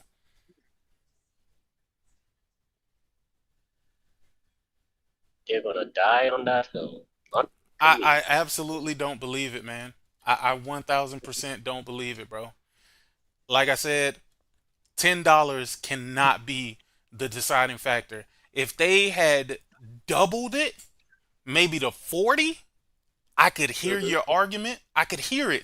At 40, I could hear you. I could hear your blood boiling. But at $10, when you haven't been buying games for years, you're never going to have me believe that you're going to throw away your subscription for a $10 increase. Yeah, on this service that you've told thousands of people was the best value in gaming. And now, let me ask you this, because now he says, I don't believe it's the best value in gaming. So what do you think the best value in gaming is then? It's PS Plus. It's always been PS Plus. I don't know when people believe it wasn't. It's always been PlayStation Plus. To be honest with you, at $10, even $15 a month, the service it's only worth it if you feel like it's worth it. You got to remember, this is something that is subjective. It's not objective. Right? Because I pay mad money for other shit on a per monthly basis. No, that's what I was saying the other day. I spend way more money on other shit. So Yeah. gaming. What's the word I'm looking for? It's not a necessity. No, it's not. It's a luxury. It's a luxury. That's what I was looking for. Gaming is a luxury. The idea that I mean, with all respect, we want it to be reasonably priced, Mm-hmm. not really affordable, we're saying, but reasonably priced. Like, I shouldn't have to pay more than what I think something is worth.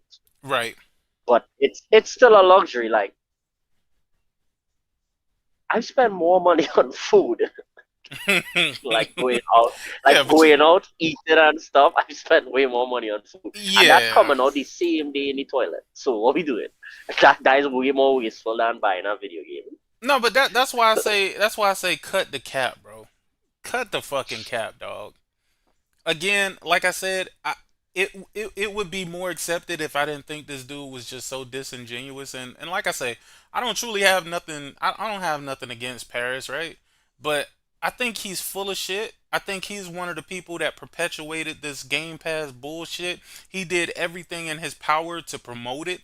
He did everything in his power to pretty much basically ruin Xbox. And now he wants out. Now he's out. That's what I don't understand about most of these people, right?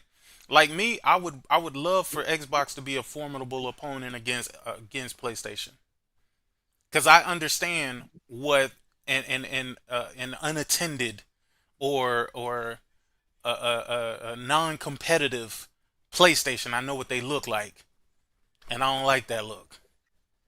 I didn't realize what they looked like before, and some people saw it before I seen it. But I have finally seen what a non-compete PlayStation, what it looks like, Terrible. and I don't like it. So, I need somebody to be a competitor for PlayStation, and I'm not talking about Nintendo. Nintendo and PlayStation do not even serve the same audience. They don't. Yeah. They don't serve the same audience. People who buy PlayStation don't buy PlayStation for the reason why they buy Nintendo products. People who have a PlayStation will buy a Nintendo product, but that's only to play the exclusive titles that won't be coming to PlayStation. Which, that's perfectly fine. That's perfectly fine for them to be that way. But at the end of the day, let's not pretend like that's the competitor that we're looking for PlayStation. We need somebody competing with PlayStation in the high-end market, in the high-end console market, whether you like it or not. I think short of Saudi launching their own system, which they won't because they're a huge partner with Sony, there isn't Anything anybody. could change. These partnerships ain't solid at all. They not solid. They not solid at all, man. I don't think like even with all the excess money Saudi have, they want to go through all that. I don't think they would bother with that. Let's see. Hold on. Let me Like, see what this dude is saying. Hold on. Give it like a few moments. Of these yeah, tiny little games. I don't look at these little rinky-dink games and go, well, it was a fun game while it lasted. You know, I had fun with 20 of these tiny little games that are like fucking $3 on Steam during sales. Nobody gives a fuck about those. We're talking about the big games where it matters most. You know, the ones that you put in there and say, well, that's what makes Game Pass a value. I've got these big games to look forward to. It's ridiculous. And I don't know. I haven't heard back from Hargeet. I texted him earlier. I was like, hey, man, this really sucks. Xbox is just, shit in the bed here. I haven't heard back from him. So I don't know what his thoughts on. I don't look at these little rinky-dink games and go, well, it was a fun... Hargeet is out here punching the air.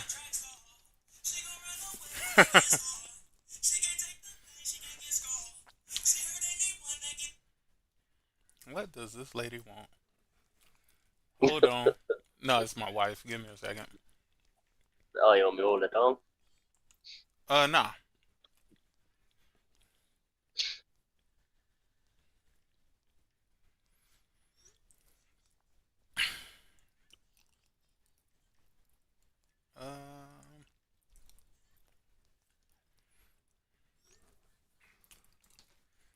You ever had 10 mackerel? The fuck? The whole fish? Mm-hmm.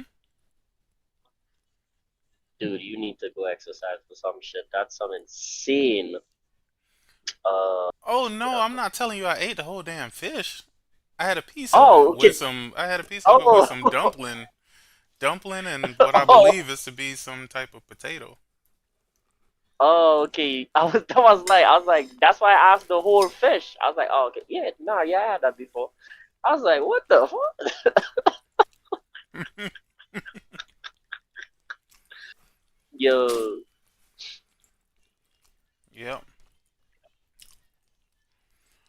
Oh man, but again, it's funny because every time I hear these folks talk, I heard it with Paris just a few seconds ago, and now I'm hearing it with Fonz. They use Game Pass to subsidize them purchasing games. yep. That's all I'm hearing when they say this. Like, they're trying to give you a justification for it, but everything that is consumer, that is pro consumer, doesn't mean that it's pro business. And if something isn't pro business, you best believe it ain't gonna last long. Because at the end of the day, these companies ain't no charities. They ain't a charity. They're in the business of making money. And when they look at their bottom line and they see how much money they losing, or they see how much money they leaving on the table, of course they're gonna try to make that up somewhere. And that's what's happening right Game while now. it lasted, you know. That's what's happening right now. They're trying to make it up within subscriptions. They're trying to make it up within hardware sales.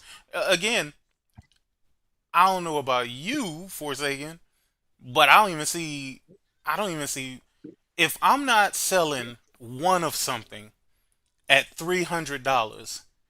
I don't think the best thing to do is raise that thing to $500. Listen, the the Activision Blizzard deal, as I said here a while back, put the biggest magnifying glass on the Xbox gaming division. But like, if you thought Microsoft wasn't paying attention at all and they was bleeding money and they don't care and they'll keep subsidizing it, yeah, they were doing that until they had to pull out that $70 billion check. They're like, wait, what? Who's spending this money on? And now they're trying to make it back. They honestly thought like, okay, if we leave Call of Duty on every platform, we'll make back that money. But marketing matters, and there's a reason why PlayStation is the best at marketing, and everybody rushes for PlayStation to market. Because when Xbox bought Call of Duty, that marketing, yo, that card marketing went down the drain. Like when PlayStation said, we good. And not seeing PlayStation post that shit all over the London subway, the New York subway, buying a spot on a building and covering an entire building with Call of Duty, putting it on every single channel, putting it on the music, posting it all over PlayStation. That disappearing, people who not on the internet, which is the majority of gamers who don't really be on X, don't be on Instagram, don't be anywhere else. They like, oh, COD not on PlayStation no more or something. Like all that factors in, and Microsoft not gonna spend that money for marketing. It's like a whole bunch of little things that happen, and Phil is an idiot. Is the dumbest thing ever. That they should have never bought Activision Blizzard, or even if they bought Activision Blizzard, they should have split it up, and the best thing they could have ever do was take what they wanted and give Sony what they didn't want. Either give Sony Call of Duty and do a deal with them to make sure it come on Xbox or whatever. That might have been way smarter than buying it outright. How long do you think they got left? Xbox? Mm-hmm. I know what's going on with America first, so I don't know what's going to happen in the future because there's also this big push coming where they talk about violent video games leading to all the incidents in America. So COD might feel some stuff coming from America soon. Don't know. But I give Xbox till next year. I think next year.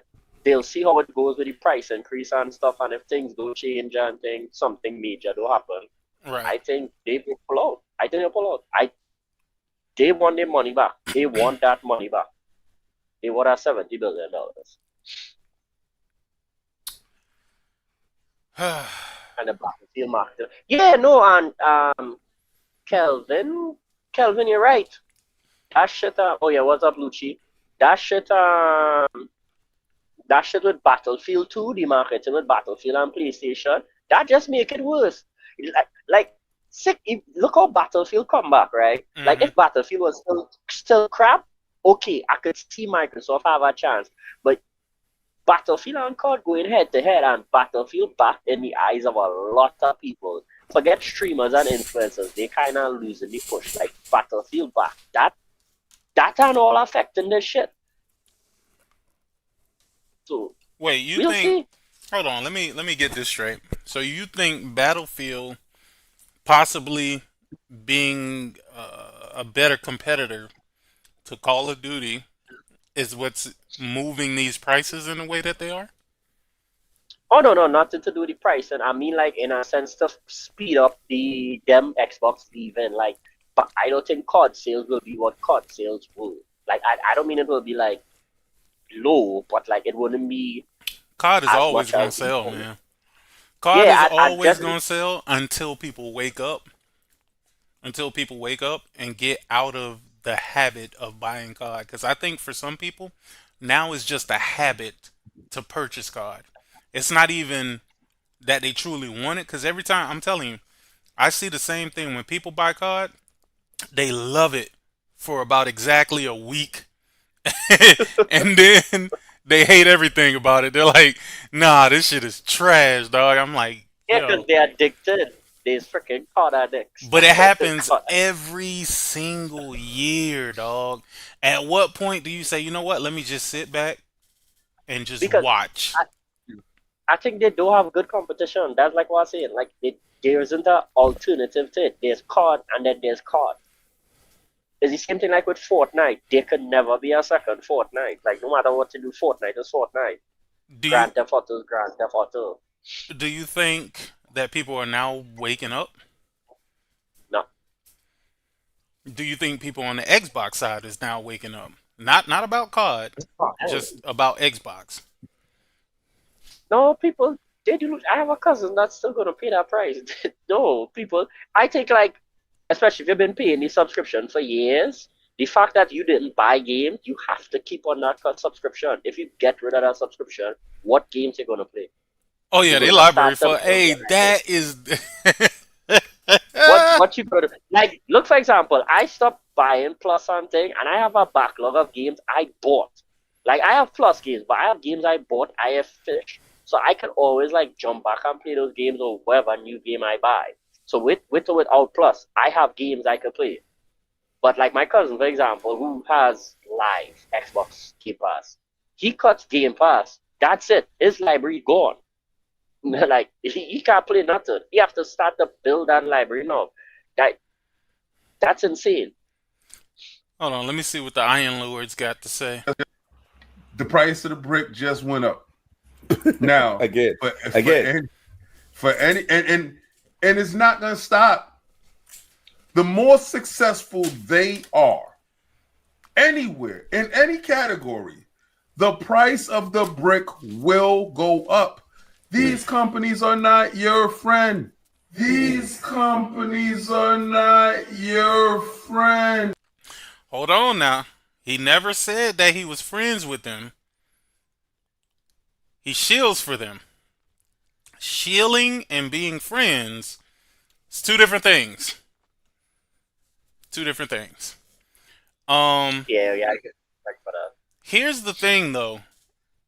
It's a little weird where King David is going with this. And I'll tell you why.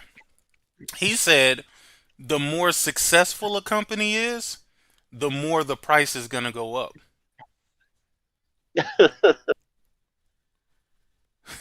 No, that's not how it works.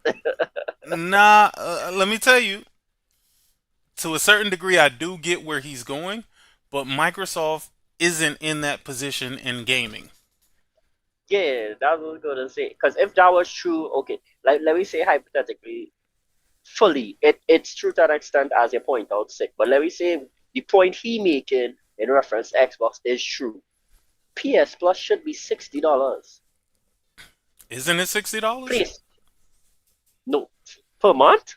For oh no! It's a year, a year, a year, a year.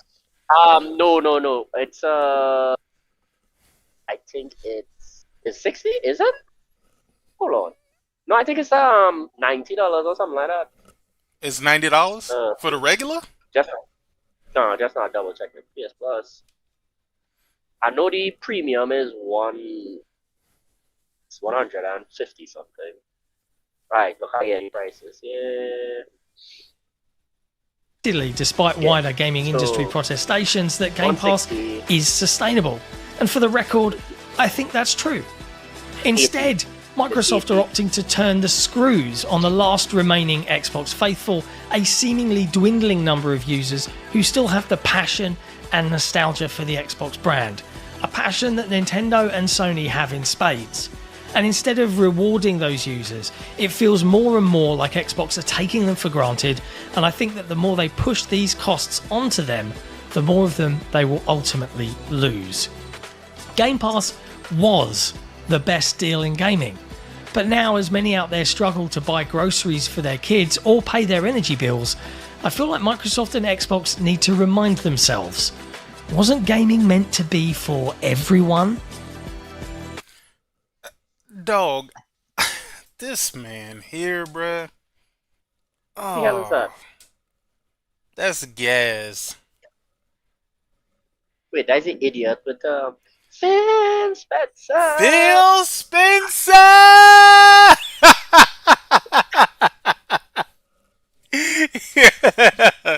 Yeah, that's him. Yeah, that's him. And you know what's so funny about all of this shit, dog? Again, I don't know what they mean when they say they thought that gaming was supposed to be for everyone.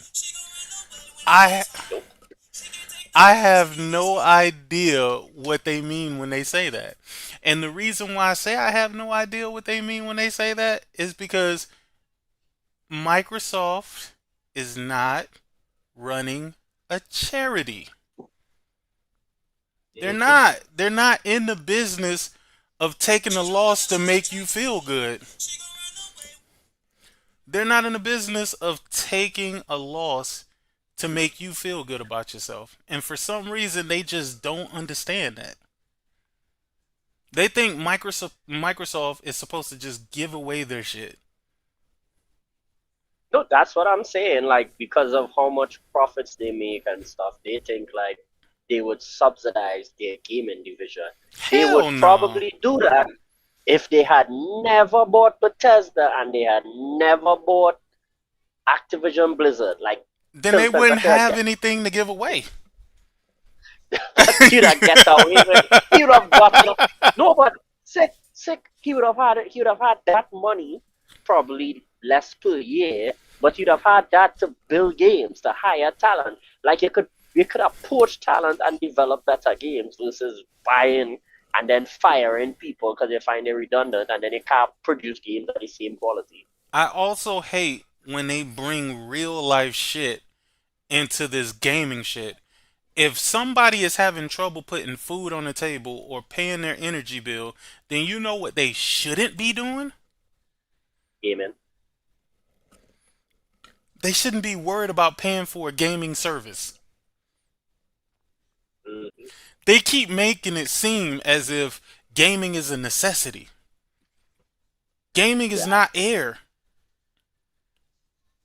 It's not H2O. Gaming has to be the only hobby in the world where anybody could come in and don't get checked for saying stupid shit. Septic Sauce was going in on Jay Barry the other night on Colt Eastwood show. I mean, what? Okay.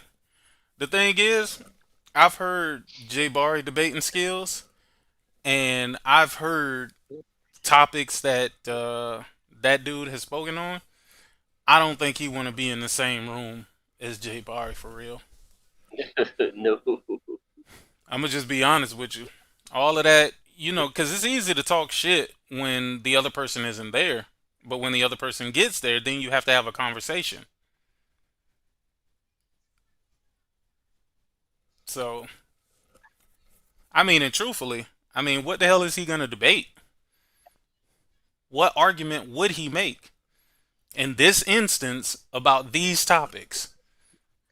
I mean, Xbox is falling off a cliff at this point. It's falling way off a cliff. And I truly don't think that there's no saying it.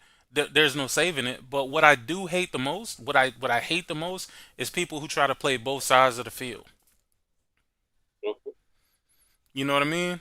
Like, you try to defend and bash Xbox simultaneously, trying to please everybody. You want to please the crowd that feels like you shouldn't be shilling for Xbox, but you also want to please the crowd that wants you to shill for Xbox, and that's all they come for. So you're trying to acknowledge the problem, but also you're trying to exacerbate the problem. That's how we got here in the beginning. That's how we got here right now. Because everybody feels like Microsoft should be giving some shit away for free, to the point where Microsoft just started making executive decisions that if this shit hurt your feelings, fuck you. You ain't want to buy no games.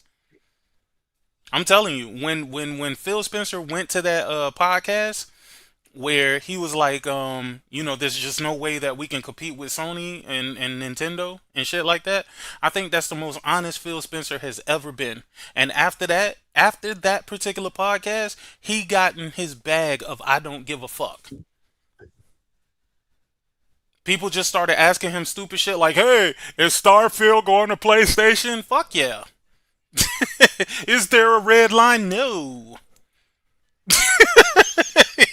Like, he just got in his bag, man.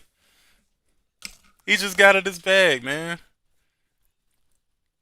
It is a necessity for these people. They need gaming for their channel. They need... No. It's not a necessity for the average consumer. It's honestly not even a necessity for the people with channels, but I hate the way they make it seem like it's a necessity. I hate when they try to bring kids into it. I hate when they talk about people not being able to feed themselves and shit like that. Because, dog, if I can't feed myself, gaming is the last thing that I'm thinking about. I don't give a damn. Nigga, if I was to wake up tomorrow and just lost everything, you think the first thing that I'm gonna be worried about is, oh man, let me play this Ghost of Yotei, my nigga? Hell no. Hell nah. If I lost everything, gaming would be the last, it would be the farthest thing from my mind until I got my life together. So I hate when people use that as an excuse, because again, it's not going to make a difference in the scheme of things for real. Microsoft ain't going to listen to you and be like, oh, you know what? You're right. You're right. Man, we're just going to change the prices back, man. We're going to make you guys comfortable with whatever prices we already have up there, man. Yeah, we're going to take the short. Right? Like, we're already taking the short, but we're going to continue to take the short. That's not going to fucking happen. That's not going to happen. We don't even need to sit up here and pretend like that's going to happen. You know what I'm saying? So it is what it is, but I do say this. Overall, I know it's over for Xbox, so I'm straight with the competition there. But I do wish that we had somebody else jump back in the ring. Hell, I wish Sega would come back for real. That's not happening. I wish they would, because they have their own IP. You know what I mean? Like, they already have their own IP. Man, the one thing about Sega games is their games weren't long, but they were fun. They were fun. They weren't long, but they were fun. If you ever played any of the games that were on the Dreamcast, like Blue Stinger, Zombie Revenge, Dynamite Cop, you know, all of the games that was on the Dreamcast, they were pretty much really arcadey. They were really arcadey. Sega don't own Atlas? Huh?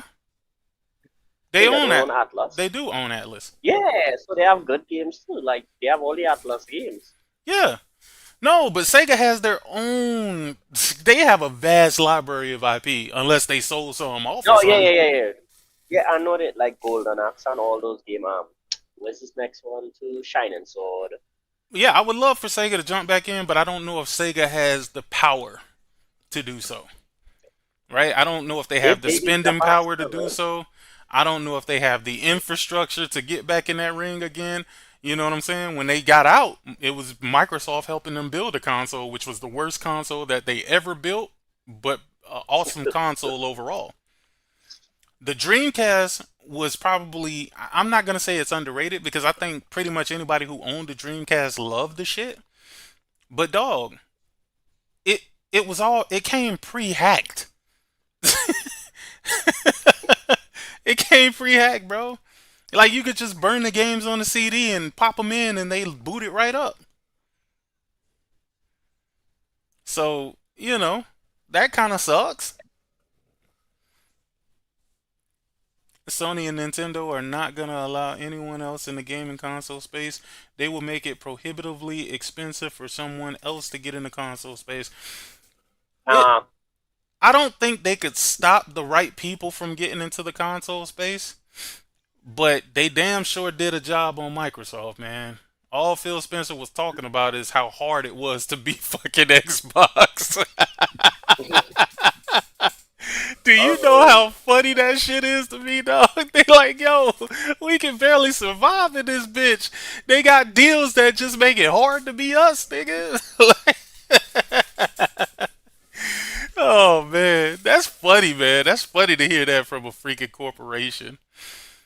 That is hilarious. Let me see what Cody Eastwood got to say. Right at 7 o'clock Pacific time, in a time when we should be talking about major updates for games that we want to play, that we're forced to sit here and swallow a pill that Microsoft continues to be a $3 trillion company and charge more and more to keep their profits high with costs rising. It's absolutely... Hold on, let me stop you right there, buddy.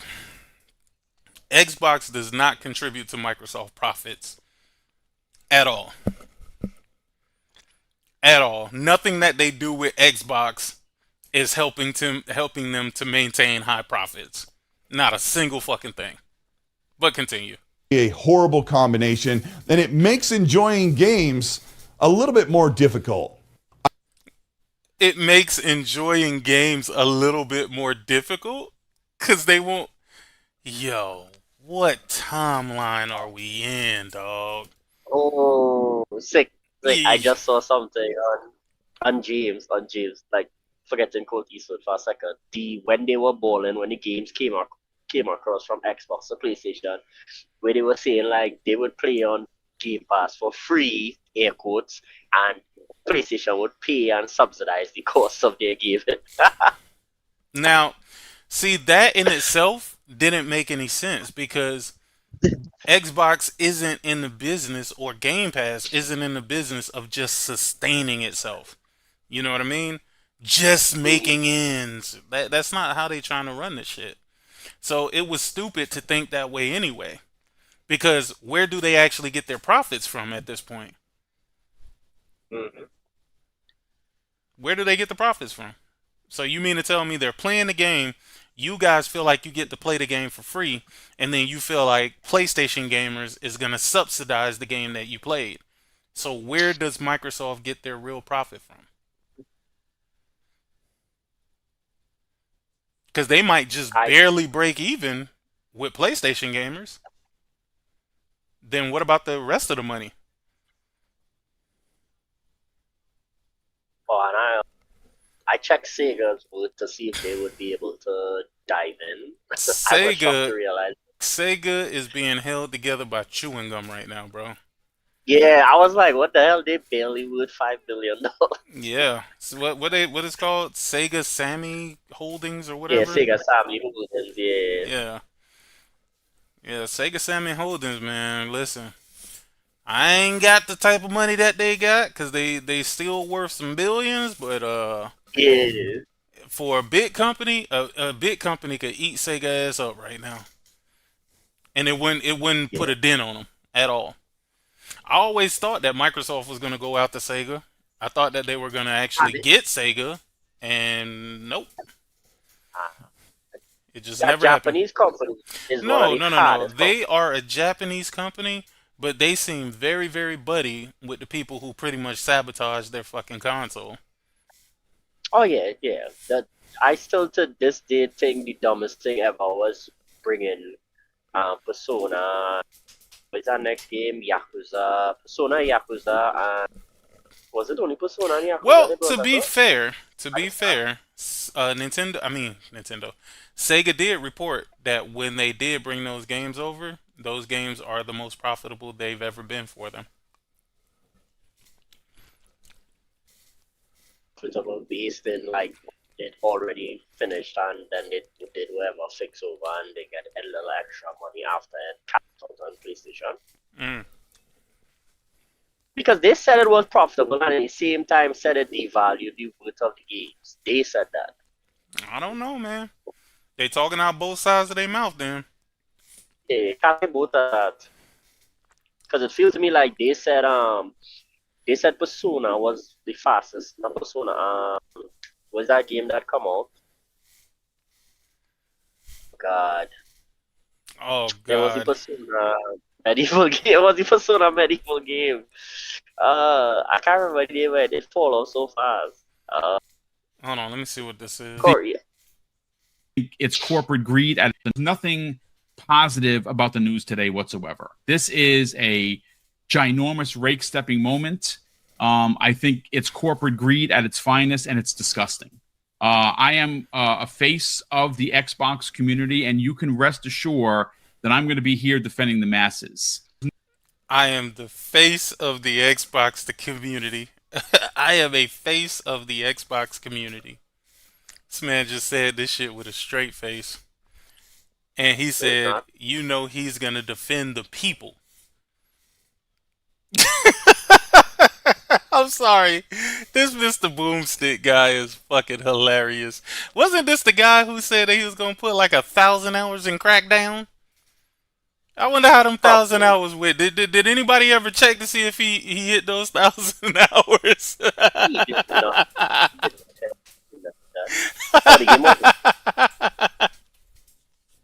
didn't even think that game reached that.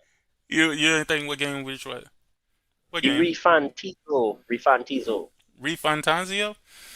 Yeah. They said that game sold a lot, but I think it only sold like 1 million or 2 million or something. That was the last numbers that they had put out there.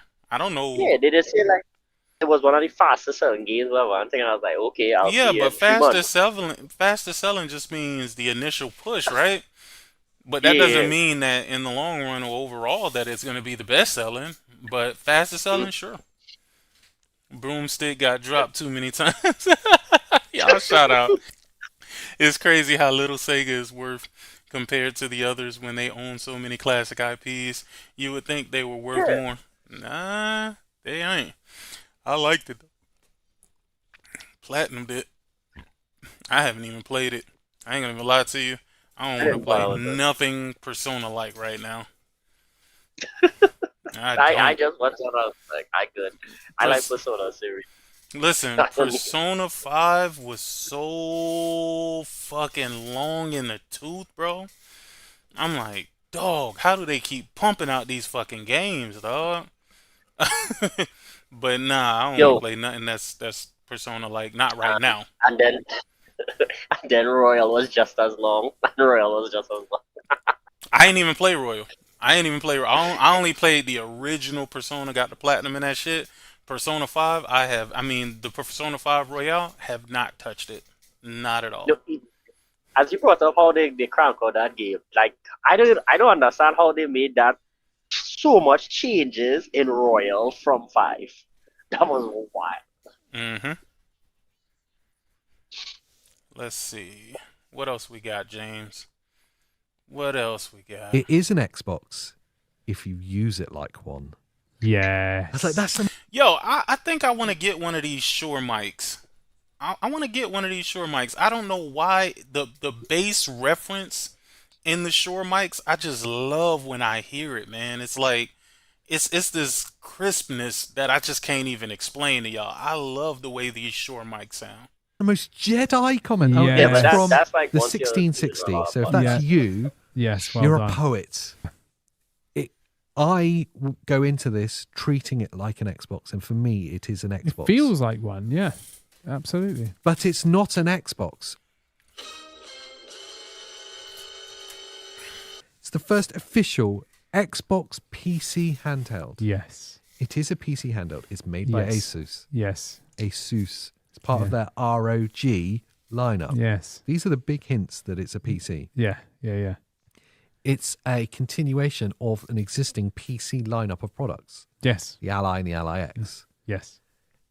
It's Xbox branding, so they've co-developed it. Yep. And that's entirely because of this new Xbox experience. It's the full screen experience. Yeah, absolutely, yeah. So no, it's not an Xbox, it's a PC. Of course it's not a goddamn Xbox, man. I don't even know why people keep entertaining that stupid conversation. Impulse triggers. So this one does have impulse triggers. The Ally does not. I don't like that. Why? That your controller has impulse triggers. You couldn't have figured that out? The basic Xbox controller has impulse triggers. Wait, what's the impulse trigger? It's the trigger, like No, they both have triggers. I think impulse trigger the. It's not the PlayStation thing. Independent. So the Ally does not have it. I just said motor in the triggers. Mine sounded more professional. It did. Yours was a lot more professional. The Ally does not have it. The higher up one does. Why? I don't like that. $600. You modeled your controller for the handles. Could you have not just taken it and put it in there? Like, why? I don't know, dude. Because this one has all the bells and whistles. Whoa, dude. You're chewing your ice. Yeah. I'm going to be honest. Like, no, really. Like that's actually annoying. Okay. Ally X is an Xbox. Because there's, it's not an Xbox really. The Xbox Ally X is an Xbox. Because there's, it's not an Xbox really. Oh man. You know what? For kicks and giggles, let me go to Digital Foundry's page for Ghost of Yotei, because everybody kept telling me look at their review on, or whatever they said about Ghost of Yotei. Let's see.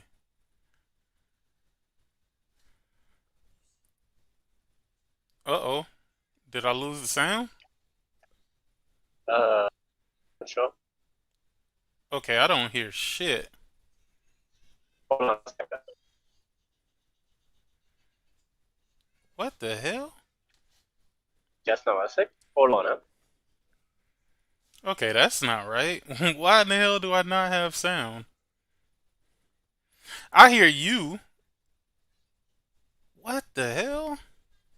Yeah, I'm not hearing you. I'm only hearing me. Hold on, let me go to a different video. Oh no, nothing got sound. What the fuck?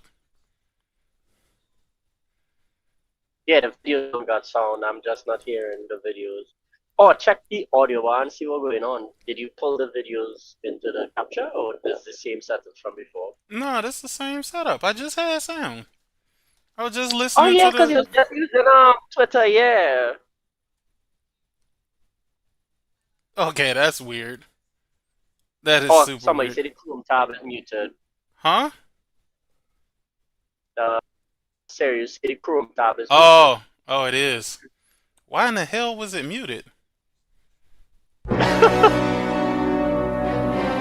Yo, Stereo, I didn't know you saw that. I didn't see that.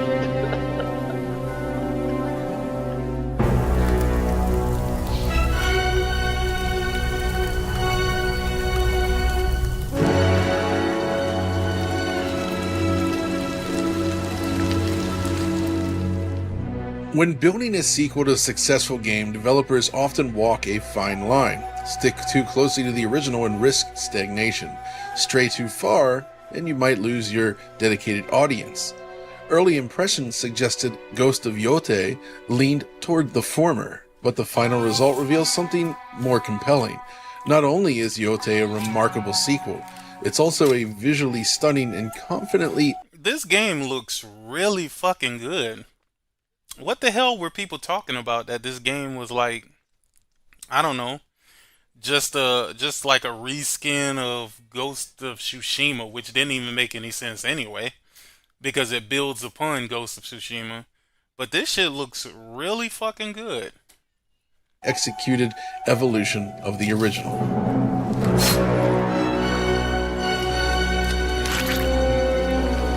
What's up, Mary? Long time no see.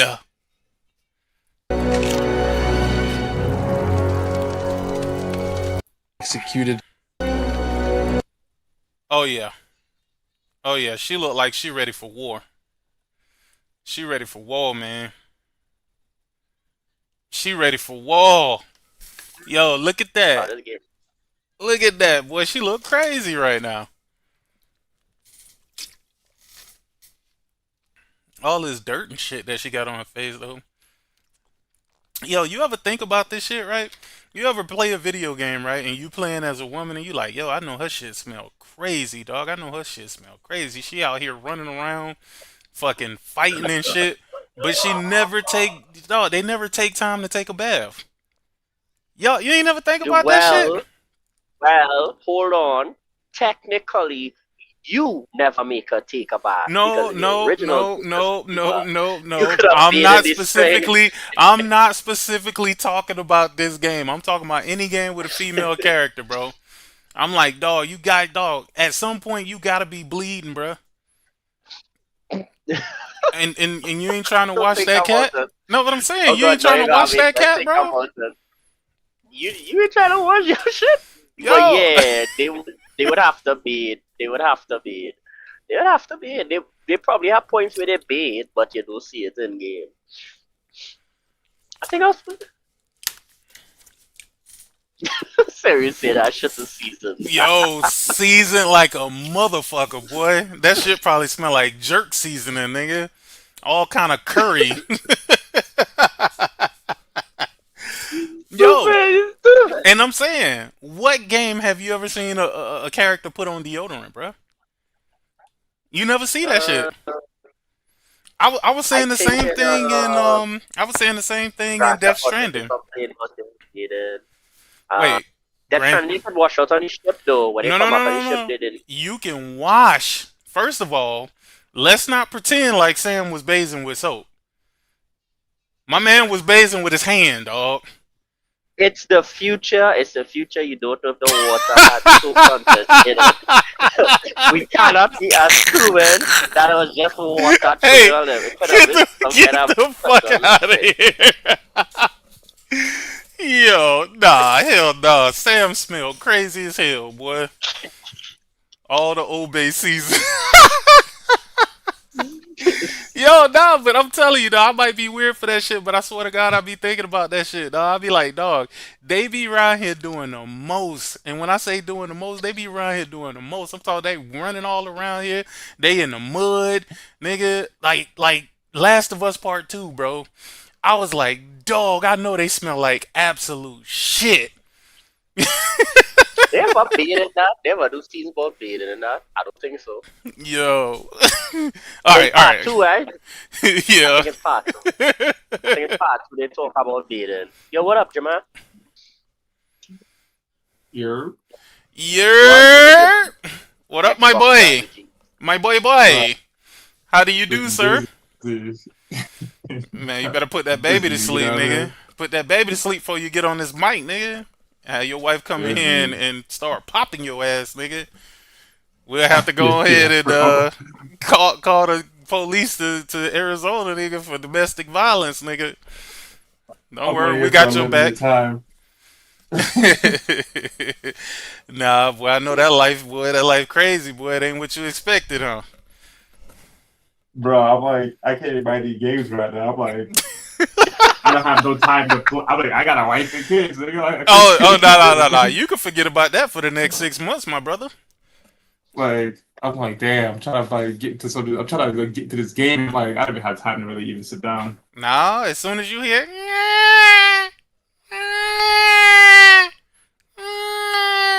then you gotta go and rush and get that milk. No, boy. Yeah. Listen, I do not miss that.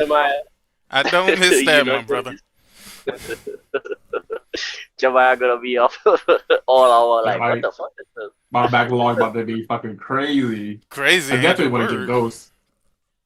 Nah, I can't wait to fucking play Ghost, bro. You see the picture of this shit right here? Oh, this shit look crazy. Nah, this shit look good since that State of Play did the whole full breakdown. Yeah. Yeah. You know what I'm gonna tell you? I feel like we seen too much of this game though. I feel that way, and I kept feeling that way. I kept saying it. I'm like, damn, why they keep showing it? Why they keep showing it?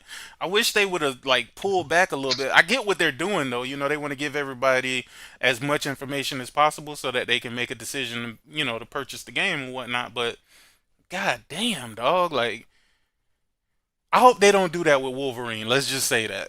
I hope they don't do that with Wolverine, bro. And Wolverine looks amazing. When I say amazing, holy shit. All of the blood, the gore, all of that shit that I wanted, they got it. I knew they were going to go crazy with the mature rating, but boy, they did their thing. They cooked.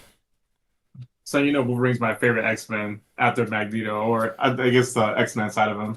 Bro, I'm stupid hyped. I'm like, yo, this is gonna be crazy. Yeah. And you get the you're gonna have the Mystique missions, it looks like. Oh, this shit about to be nuts. But you know what? I think it's a lot of stuff that they haven't showed us either, right? Like I think there's gonna be a lot of more characters there.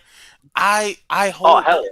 I hope, and since Insomniac already seemed like they about to be a Marvel Studio fucking video game company, I want them to make a X-Men game, a real X-Men game. Didn't they have that X-Men RPG on the leaks for Insomniac to be making? I don't know. It was part of the leaks. It was Venom and it was Wolverine and his X-Men RPG apparently. Like I ain't want to pull up those leaks, bro. Especially when I was on stream, I ain't want to touch them leaks, bro.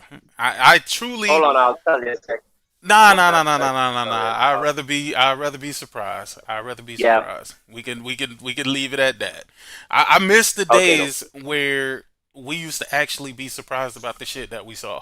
I hated the fact that they announced that they was gonna show us Soros at the State of Play. Oh, yeah. I wish that would have just been something that they led with. But I guess they trying to jump out in front of these people who just gonna spoil it anyway.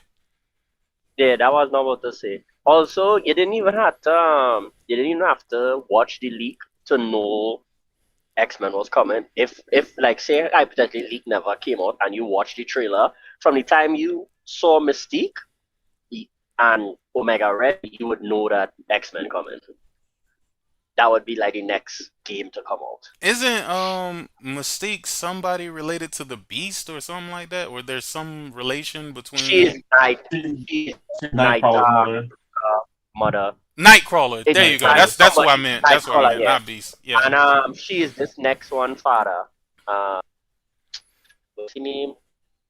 Whoa. How the fuck is she somebody mother and father? She changes completely. You know that, right? She's not like just change and dies it. It's like a complete genetic breakdown, everything. Oh, she's not like a just like change, like she doesn't change look. She's a complete breakdown. Like everything about her body is restructured. Hey, that's crazy. Not gonna lie, they used to make a baby swing that would set up in my game room that my kid would fall asleep in. So clutch is made by Graco. Yeah. I know exactly what you're talking about because I had one for my son too. That shit just all it does is swing back and forth on this little motor. Motherfuckers be out like a light. Yeah, I think she's Nightcrawler's father and she's Rogue's mother.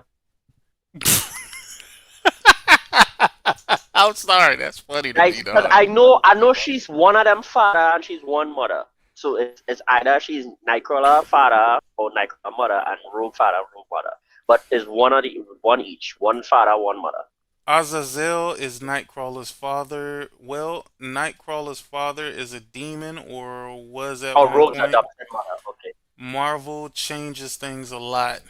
David Jaffe has a lot of dumb takes, but he's right about that. What? That Vara Dark. What the hell is Vara Dark? Well, what did he say about Varadoc? I don't even know who that is. He's one of those like those outrage Oh, YouTubers who time just like a DI or some shit. She always wants to be like shit about it. Oh, I don't know. I don't pay attention to them niggas, bro. And she like drums type niggas. Yeah, as soon as I hear motherfuckers say DEI, dog, I be out. I zone out.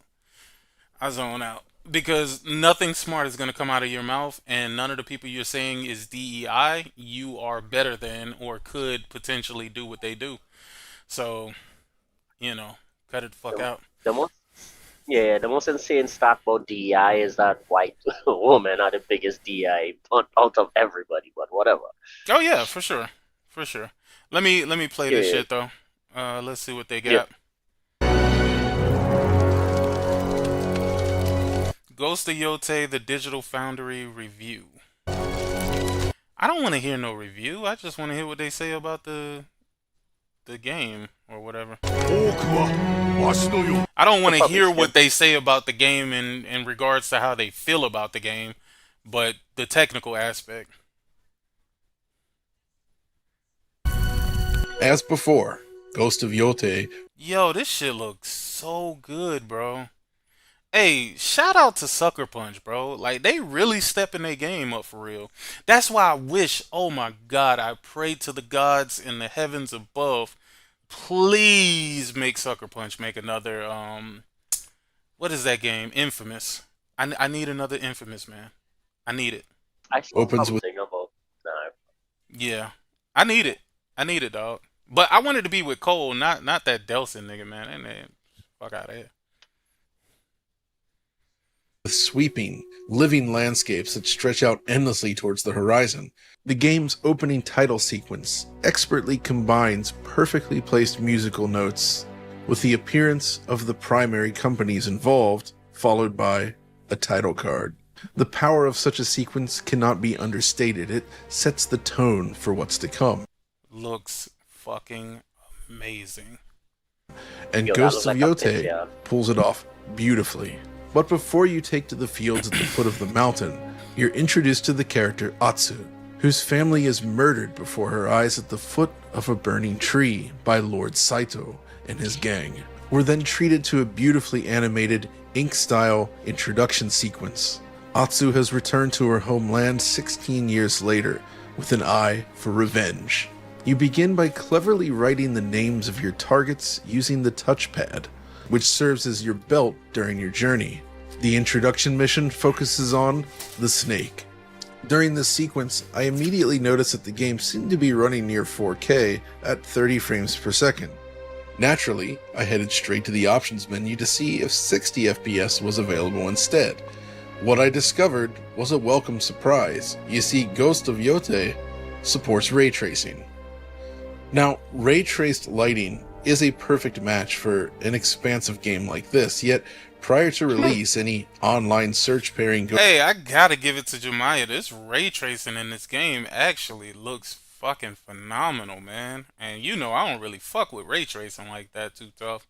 But this shit actually looks really, really well done. Ghost of Yotei with ray tracing would have come up empty.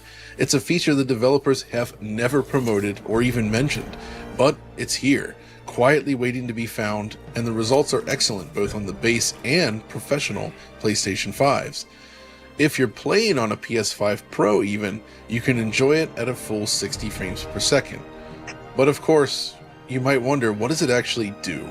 Well, in a word, global illumination, but with some limitations. Essentially, it seems to add an additional pass of ray trace lighting to the scenery, allowing for proper, precise bounce lighting with color transfer. To illustrate what I mean, check this out. Without ray tracing enabled, the pots visible in this scene exhibit a moderate orangish glow as a result of the sun, but it lacks any sort of precision and direction, and the shadowed areas are dark. Enabling ray tracing, however, immediately showcases a stark difference. Light travels from the window, bounces off the wooden shelf, and light is reflected up onto the underside of each clay jug. It's very localized and precise, suggesting a per-pixel solution. What it essentially means is that the scenes are lit with increased precision and realism, and while not as robust as games designed from the ground up for RTGI, the results are excellent all the same, and is my recommended way of playing the game. You can clearly observe here how ray tracing contributes to subtle light bounce effects.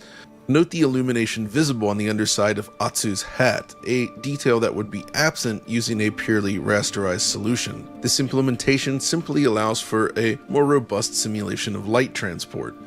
That said, while it does greatly enhance the presentation as you've seen here so far, the implementation itself appears to be a hybrid of sorts, likely building on the existing probe-based system. It's evident in how NPCs tend to stand out visually. They lack the grounded integration you'd expect if they were part of the ray tracing acceleration structure, not unlike what we've seen in software-based Lumen implementations. The game also still leverages a lot of screen space effects such as ambient occlusion, as opposed to the more natural contact shadows you might get from a more robust RTGI. Interestingly, Atsu herself seems to be treated differently. I noticed color bleed from her outfit appearing on nearby geometry such as trees, the light from the sun bouncing off of it. You'll note that even when she's occluded from view, the tree exhibits a residual yellow glow, which suggests that she alone may be included in the BVH structure, allowing for more accurate light interactions where it matters. Now, this isn't as comprehensive or robust as the full RTGI suite seen in other games, such as Doom the Dark Ages, but the inclusion of ray tracing here still elevates the visual presentation to the next level, allowing it to feel like a noticeable upgrade over the PS4 original. It adds nuance and depth to the lighting model, and for those playing on PS5 Pro, I'd absolutely recommend playing with this mode. That said, the traditional rasterized lighting path remains impressive in its own right. Technically, it's comparable to the original game, but the artistry has evolved. The environments feel more cohesive and visually rich this time, even though they were already beautiful in the original. Many of the strengths we highlighted in the original video return here. The volumetric cloud simulation, for instance, is once again superb with minimal breakup and excellent variation. It really breathes life into these landscapes. The overall atmospheric light scattering, especially when standing atop a tall mountain, is breathtaking. Weather effects build on the Yo, that shit looks so damn good. Holy fuck me. Damn, where is it? The volumetric cloud simulation, for instance, is once again superb with minimal breakup and excellent variation. It really breathes. Yo, those some thick ass clouds, bro. I don't even see a lot of breaks for the sky itself. Those are life into these landscapes. Clouds. The overall atmosphere. This looks absolutely stunning. This looks absolutely fucking amazing, man. I know that this shit is gonna look amazing on my TV. Absolutely amazing. This looks really, really, really, really good. Light scattering, especially when standing atop a tall mountain, is. I also love that the birds are moving at the right FPS and not looking like a damn slideshow. You ever seen that shit where like the birds and stuff that be in the background be at like a lower frame rate than the 60 FPS? That is the weirdest thing I've ever seen. This is what happens when PS5 is the 100% focus, Sick. That's facts. That's facts. Breathtaking. Weather effects build on the. Oh my god, I love this rain. Yo, y'all gotta cut it out with that shit. What at? Insomniac would make this game look like this if it was made for multiple platforms. Oh no. Some developers just can't do it, and some developers can. But like Insomniac is not the one. Nah, it ain't Insomniac. This is Sucker Punch. This is Sucker Punch. Oh, it ain't Sucker Punch. Yeah, like some studios can and some studios can't. That's what people always like. I think the argument is kind of valid, but it's kind of also invalid because if you got like a team of 4 people, they're not gonna be able to do what Rockstar is doing. You know what I'm saying? Yep. But to be fair, Rockstar don't release shit at the same time either. They let the PC version of it cook. Well, they're just greedy. They're not even like that's not even they're trying to get up against a triple dip. They're not even doing it on principle. You know what though? I knew you just came back, but I think I see your vision with the ray tracing shit, bro. I think I see where you were going. Remember I told you I don't really care about ray tracing too tough because it doesn't really make that big of a difference. I can see a stark difference in this game with and without the ray tracing. So I think you was on to something. I think you was on to something. I told y'all like the tech has to mature over time. It just wasn't gonna come out the gate and do what everybody wanted to do. But I could see what they were going with it. You know what I mean? Yeah, they getting better with it. They getting better with it. Like I by mean, the time the PS6 comes out, this shit's gonna be phenomenal. I said that. I told you that. wait, no, that's when y'all was arguing about NVIDIA. Yes, and he was telling me about Jakarta. I told you. Yo, I think I'm about to be out, but like I am looking forward to Bloodlines 2. Bloodlines 2 is coming soon. That's yeah. That's actually. Yep. Wasn't that supposed to be? That wasn't supposed to be multiplayer, right? I feel No, it was. No. Oh no! That was that damn vampire. That was the vampire game that they made for PlayStation. Yeah, but it's foundation laid by the previous title as well, and the addition of dynamic particles and foliage adds a layer of realism to every scene. A particularly delightful touch is the interaction with the foliage, specifically sprinting through leaf-covered arenas, leaves behind trails of leaves, fluttering and scattering in your wake. A subtle but effective detail. The original had something like this too, but it was much less robust. This shit looks so good, not though. leaving I don't know trails or what maybe producing as many leaves. So it's a noticeable upgrade. It has a woman. Beyond this, the game's bold color palette and vibrant landscapes are beautifully presented using HD. Dog, this scene always gets me. It got me on Ghost of Tsushima as well. Like the big ass field with like the flowers and shit. Like, dog, I love this shit so much, bro. I don't know what it is. It's something about the Japanese plants, bro. Especially like the cherry blossom. I think they call it a cherry blossom tree. I love those trees when I see them in the game. You know what I'm talking about? Yeah. They look great. They're amazing. All the leaves flow in the wind Yotei and all that. leverages the full dynamic range, delivering stark contrast between shadowed interiors and brilliant sunlight. On a calibrated HDR display, it's breathtaking, and this video is, of course, presented in HDR, so if you have such a display, it should give you an idea. But of course, the settings that I captured with here were adjusted for my TV specifically, and it can vary. But arguably the most impressive aspect of the visual design lies in its sense of scale, not just in terms of map size, but in its perception. Sucker Punch has truly mastered the art of making the world feel vast. Sweeping valleys curve into towering mountains, and the terrain design amplifies the illusion of grandeur. It's not just big, it feels big. A subtle distinction, but a meaningful one. This is further enhanced by smart environmental cues, plumes of smoke such as those indicating key points on the map, shifting weather patterns, and fields of white flowers guide the player organically. Ride through these flowers and you're rewarded with a traversal speed boost, a clever touch that gamifies exploration without breaking immersion. The sheer density of reactive foliage, all swaying and responding to your movement, reinforces the sense of a living, breathing world. It's wonderful stuff. Equally, the character models are impressively... Yo, that's crazy work. Wow. That's crazy.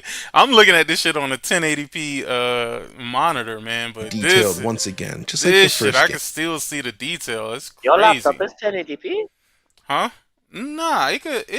No. It can stream in 4K. It can output at 4K. But my monitor that I have is I know you ain't think I was using this just with the laptop screen. Hell no. Yeah. Oh yeah. That was like I was like, what? Okay, yeah, they monitor. From facial features and eye rendering. Dog, look at this. You can see the veins in her eyes. You know the little red fucking veins that be in your shit? Yeah. Yo, you can see that in the freaking picture, bro. Like, this is crazy. Like, the detail is immaculate, bro. Immaculate. you can see in this scene, which are very People need to stop realistic. playing at Sony Studios, man. No. And you know what I like about this? I like that they made her look realistic. You know, like with blemishes and shit on her face, instead of looking like a fucking supermodel out there fucking playing samurai or Oni or whatever the fuck she did. I said Oni. Jesus Christ. Help me, Lord. Isn't a Oni like a ghost or some shit like that? Like a Oni is like a spirit, right? What's up, Nico? Always in demand. We expect this every time. Or a smooth face like ACS. Yeah. Yes. Facial features and eye rendering that you can see in this scene, which look at that. She even got like those smoker lips. You know, the lips that be pink, but then them shits be turning brown and shit from smoking cigarettes. Yo, she got the acne on her face and everything, dog. I like that. I like that. I'm not saying I like her, nigga, but I like the fact that they kept the character realistic. Not like she a supermodel on the fucking battlefield, nigga. are very realistic. 2, the weapons of battle carefully dangling from her outfit. The in Wow, look at the yo. Come on, bruh. Y'all are not giving Sucker Punch they just do, bro. Look at the detail in the fabric, bro. first game. From facial features and eye rendering Am that I you can afraid see to in get this scene, kidnapped? which are very realistic, to the weapons. Yo, look at this. This shit looks amazing, bro. Look at the even the armor look realistic, bro. It looks battle tested. Her armor looks battle tested, nigga. Look like she done killed a few people with these swords. Of battle carefully dangling from her outfit. The in-game models are top tier, and you can zoom way in and still see a ton of detail. Yo, that's nuts, bro. Yo, are y'all not seeing this? It's definitely Shut your ass up, Jemiah. Ain't nobody talking about no PC version, nigga. Yo, I'm not, no, first of all, Shut your ass up. Andrew Wilkins brought it up. I was minding my business. Ew. My fruit No tastes PC spoiled. exclusive looks better than a Sony exclusive. Hold on. I don't think it's. I don't know. I think it has PC exclusive. With StarCraft, though. You know, I do Bro. want to know that. I do want to know if they're going to have real-time damage on the suits. Like, as you're fighting, and you know how you can see blood spatter on the suit? I wonder if you can go into, like, photo mode. Yeah, I wonder if you can go into photo mode and see the actual blood spatter. Or, let's say, if a NPC hits you with the sword, right? I wonder if you can see, like, the cut in the suit, in the armor. That'll probably be too particular. That's like some Naughty Dog level shit right there. Where you can see the actual scratches or the actual damage impact from the sword. That's Naughty Dog level shit. Strength of the game's visuals. I'd also say that the actual animation in-game is superb, with smooth movement, especially during combat, that does feel even better than the original game. Your horse then plays a role as well, and looks great in this game as you barrel through huge fields of grass. If we shift over to story sequences then, It looked just like a face model, bruh. there's still a significant distinction between the high-quality cinematic scenes. Yo, this nigga had a lot on his mind. Look at this shit. Hey, bruh, at some point, you just gotta cut this shit off, bro. Like, at this point, he just gotta go bald, bro. He just gotta be a baldy. But I'm sorry. Nah, that was a hairstyle. You should cut the middle and then take your hair on the side. And Nah, this ain't no hairstyle, nigga. He ain't got no pores on the top of his telling shit, you. nigga. The pores on the top of his head look like they closed up, dog. Not this time. Not this time. Look at this shit. But look at the detail in the face, though. You know what I'm saying? Yeah. The dirt on the face, the hair follicles. Dog, this shit looks really fucking good, bro.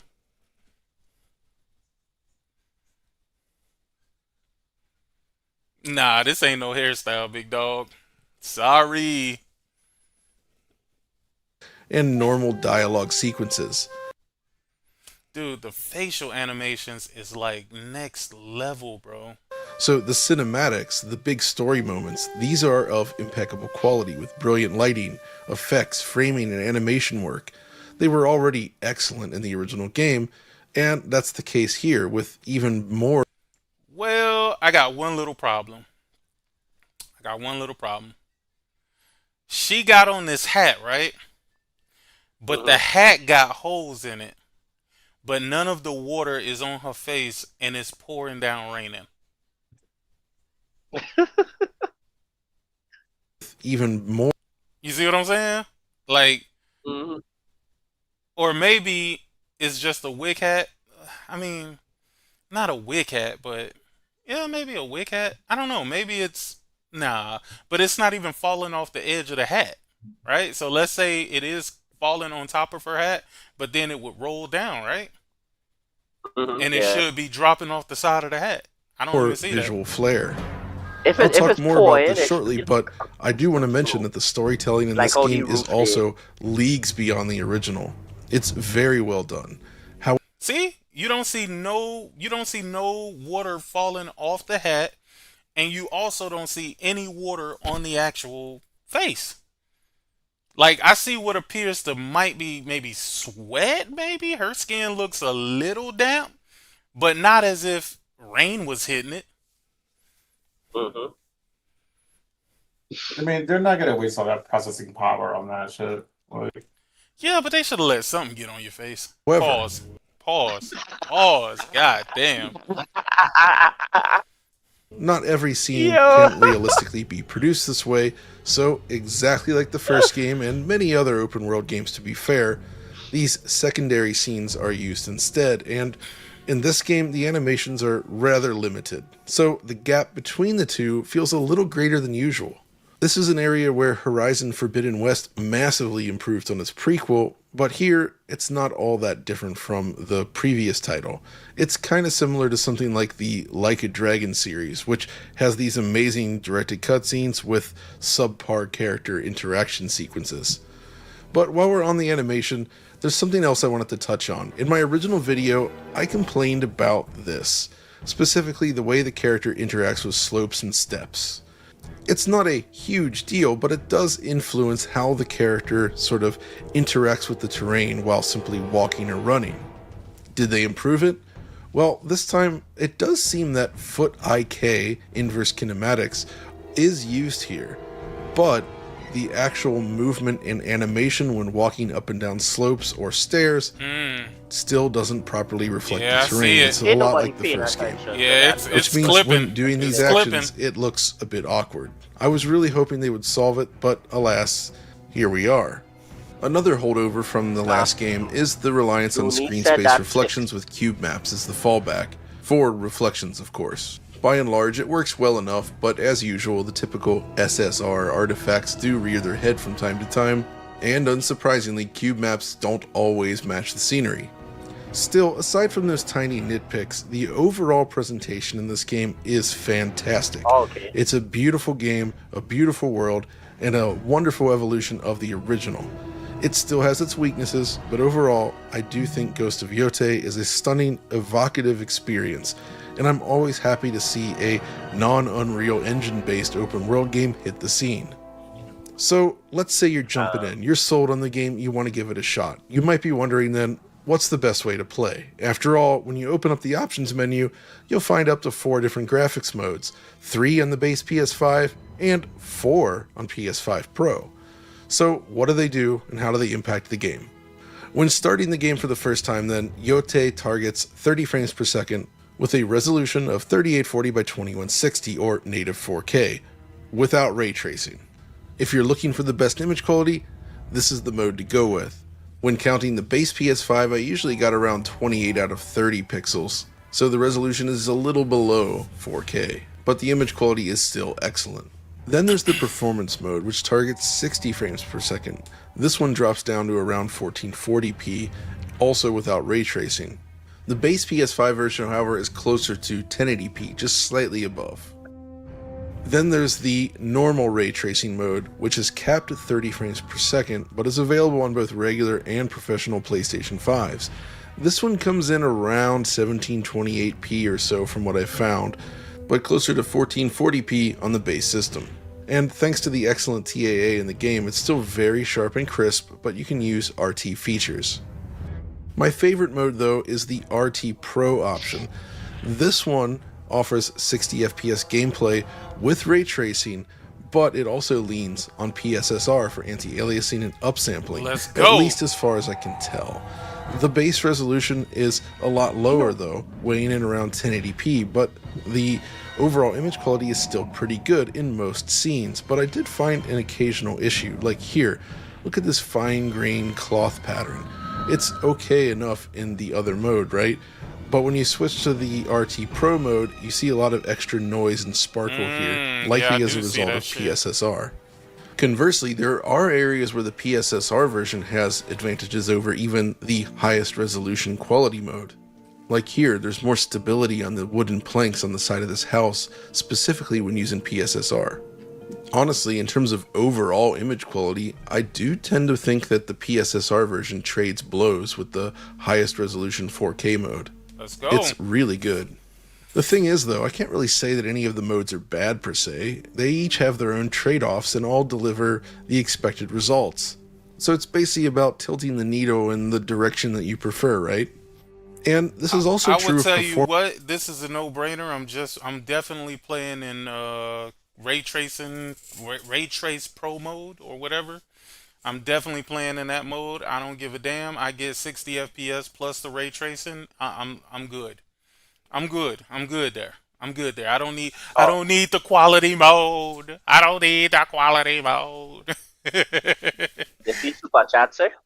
Huh? Oh, shout out to Borbor Country. He said it's reported that a patch improves on all of this. Oh, that's okay. That's even better. That means the mode that I'm gonna play tonight, because I'm definitely playing that shit as soon as it unlock at 12. Shit, I need to be trying to get at least like maybe an hour or two of some fucking sleep or something like that. Nah, I just wait till the morning. It's all good. It's all good. Because I'm going to spend the entire fucking day and Friday and Saturday and Sunday playing it. Which thankfully is rather dull. You see, the 30 FPS modes deliver 30 FPS, and that's that. In my testing, I actually struggled to find even a single dip when using these two modes. But you would expect that, right? It's 30 FPS.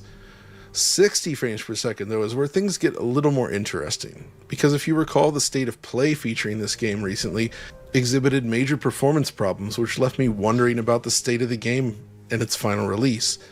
Thankfully, the final game does not have these issues. The overwhelming majority of the time, it delivers a completely locked 60 frames per second without leaning on VRR at all. It's just completely stable. And it was smooth on both the Pro and base consoles. After about 15 hours of play though, I did actually finally find some slowdown, and it occurred during this battle here. But the key here is that the day one patch, which is supposed to arrive alongside the launch of the game, very specifically says that they will be implementing performance improvements for big battles in dense spaces, like this I assume. So given how rare slowdown seems to be already in this current build, I would say we're looking pretty good for launch, and this may be completely cleaned up by then. All this is to say that the frame rate situation is excellent, and by and large, you shouldn't encounter many dips at all. So Nice. The news on this front is great. Nice. That said, beyond the frame rate, I noticed a couple of very odd performance-related bugs. Basically, in exactly 2 instances, the game randomly started dropping the sound, and then suddenly, it seized up.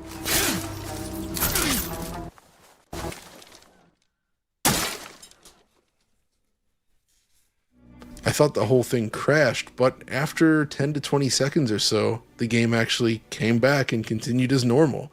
It's hard to say if this is a pre-release bug or not, and maybe it'll be fixed by the time the game launches, but I wanted to flag it here in case you encounter it. So to summarize the presentation, the team has done a great job balancing improvements with development time. It's not a complete overhaul of their tech from the last game by any means, but it also kinda didn't need to be, and what's here looks fantastic. The improvements are certainly welcome.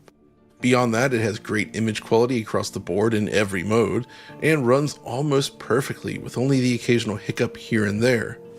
So that's all good stuff, right? But there's another strength I have not touched on yet, and that's the audio. When it comes to building atmosphere and selling the world, sound and sound mixing are extremely important. In that sense, Yotei is a masterpiece. For starters, cutscene audio is mixed almost like a film, with active use of all available sound channels, or the surround sound effect of the PS5 when using headphones, along with excellent clarity on speech and separation of the sound effects. Take a listen.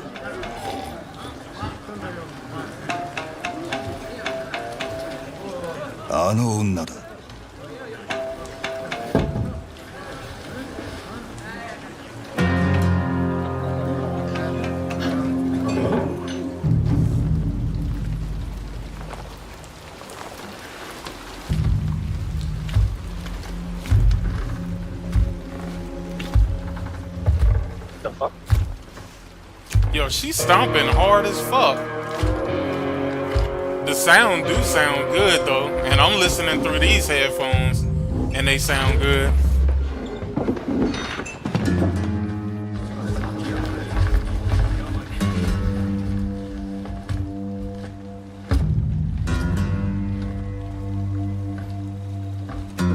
You know, I never understood hiding with a hat. 迷子か昔馴染みを探してる。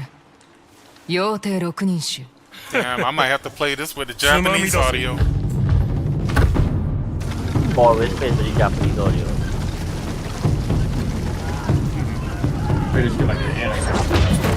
Exactly. That's what it is. She got her ass tossed out, didn't it?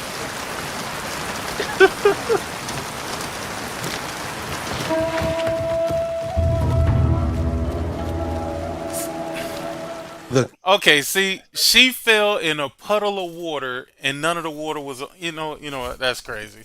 That's crazy. She fell in a puddle of water, and none of that water was on her face. Her hand's not muddy, neither. Her clothes aren't muddy.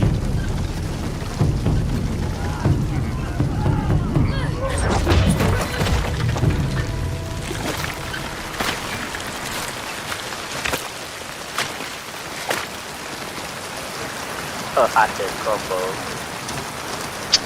Significant.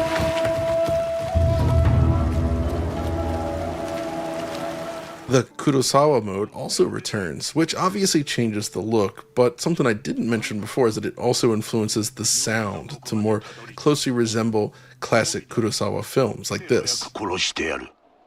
剣吾という火事が作った刀だな。それがどうした 俺の。 Bro, you only got one arm. What the hell you gonna do with me? Shake your ass. Little Matsu? 圧だ。 Atsu. But the key thing here is the ambiance, the soundscape you hear while actually playing. Whether you're using headphones or a surround sound setup, there's some serious immersion here. For instance, exploring the countryside during a rainstorm yields remarkable results. Just listen carefully to this next sample. Pay attention to how the rain sound itself actually changes based on your position, and you can sort of hear the water bouncing off different types of objects all around you, not to mention the surround sound effect of the music being played in the nearby inn, and everything else. Just pay close attention.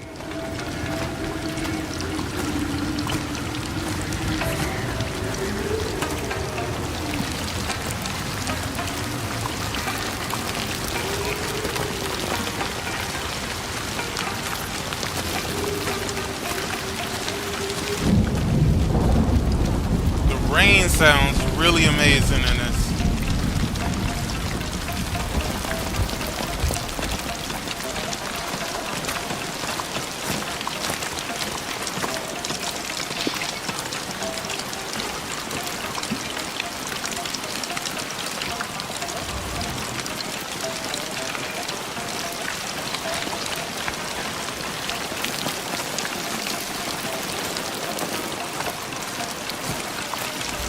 When things heat up as well, it sounds great too. That same scene here, only during combat, sounds like this.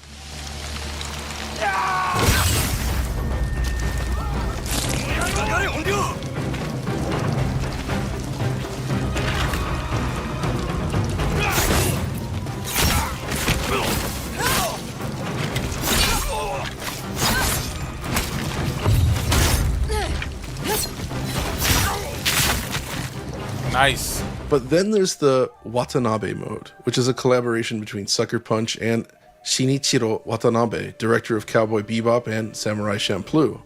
Now, this sounds silly on paper, pairing lo-fi beats with a game like this, but it's also a tribute to Nujabes, the late composer for Samurai Champloo, and honestly, I was kind of surprised at how well it works. Just listen to this here.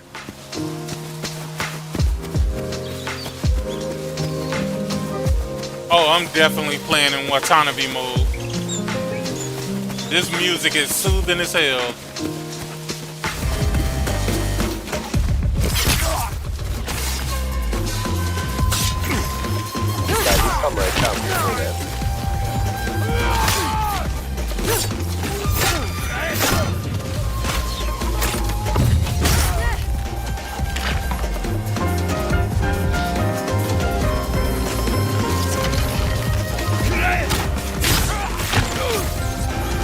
Yo, he definitely playing on easy. He is 1000% playing on easy. Given the type of story they're telling, it fits better than I expected. It's good stuff. So basically, if you have a good sound system, or at least a solid set of cans, crank this game up and soak it all in, because it's one of the best sounding games I've heard thus far this year. Before we go though, I want to talk briefly about the game itself. There were a lot of things to love in the original, but I also kind of bounced off it. The pacing just didn't do much for me, and while I did have some fun, I didn't enjoy it as much as I had hoped. Ghost of Yotei, however, despite pre-release expectations, has managed to grab my attention in a way that the original never did. I think it comes down to a few things. Firstly, the characters and storytelling are simply more compelling this time. Conceptually, you're hunting down the Six, and each one has its own unique area and story beats. The personalities are ramped up, making encounters more interesting as well. You really want to see where it'll go next, and the way your character interacts with everyone is also very compelling. It's reminiscent of classic films such as Lady Snowblood, especially when they toy with things from the past and present. But it's what happens in each of these locations that surprised me the most. Rather than focusing on simple repetitive tasks, which is kind of what we saw in the original, there's just a lot more variety this time. There are separate, unique areas dedicated just to the story scenes. There's new interior spaces, underground areas, and more to explore. There's puzzles to solve, unique combat scenarios, and more. When taking down something like a base as well, if you just rush straight for the boss, he'll call in his guards at a certain point, overwhelming you in the process. But if you stealth through instead, eliminating guards first, you can thin out the numbers, changing the encounter in the process. So even these types of scenarios feel more varied. The key is that there is just more variety and more unique crafted scenarios to enjoy, the kind you might expect from a more linear game like God of War, along with improvements to the overall open world flow of the game. Plus, the new maps are more beautiful and interesting to explore, and the hunt for each of the Six really does feel unique. In fact, I could hardly put this game down during coverage. I just kind of wanted to keep going. In that sense, it might stand as one of the very best games Sucker Punch has ever made. Really impressive work here. Overall then, we do have this beautiful, smooth performing, great sounding game with an excellent story, engaging characters, and solid gameplay. I went into it expecting just more of the same, but I walked away genuinely loving it. It is the better game. But that's going to do it for this video, so I hope you enjoyed it, and we'll see you next time. Not bad. Not a bad job, Mr. Linneman. And it's not because I agree with Mr. Linneman. I just think he did I think he was fair in his assessment. You know what I mean? The things that he thought was wrong, he proved why he thought that they were wrong. And, he went into detail about other things. I just feel like that's all people ask for. It ain't no console war scenario. It ain't no make one side feel good or make one side feel bad. It's more or less just being honest in your assessment of what you played, whether you like it or not, right? Because you can't expect everybody to like everything, but at least if you're gonna judge something, be fair in what you're judging, and not just on some bias shit. Mm-hmm. Nah, it ain't even about them talking nicely, right? Because when he says something that was negative about the game, he showed why it was negative. You know what I mean? Like, it's not like he was just bashing the game to bash the game, which I've seen them do. Yep. Digital Foundry talking nice these days, plus Ultra Facts, Yotei Tokyo Game Show, The Wolf Combat. You know, I'm a certified gooner. I want to see them cheeks. So man gotta see he gotta see them 3D cheeks, man. I hear you. I Yeah, hear like you. Corey. Exactly, he was legit fair. Yeah, he's definitely did a I hope KTG doesn't check me style review. No. You know what? Like I said, I don't care if somebody don't like something, but if there's objectively problems, then I have no gripes with that, right? When you just pulling shit out of the air, though, nah, that's when I got a problem. Do you think that now that they're independent, they can put out more balanced reviews? I do believe that. I do believe that the reviews that they have been putting out have been more surrounded by who they were affiliated with, which is weird because prior to them being bought out, you know what I'm saying? I feel like they were still sort of kind of an independent publication, so to speak. But I feel like they're finally being fair in their assessments. Yeah, the Microsoft checks aren't coming anymore. Maybe. Corey Massey, I think Lethal is locked for the first playthrough.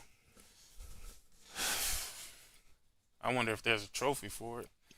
The guy is nice. The other guy and Alex Bugaga are a different story.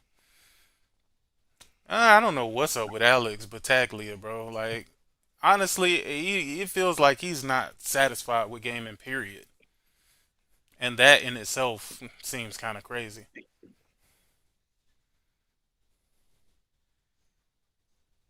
Bugaga.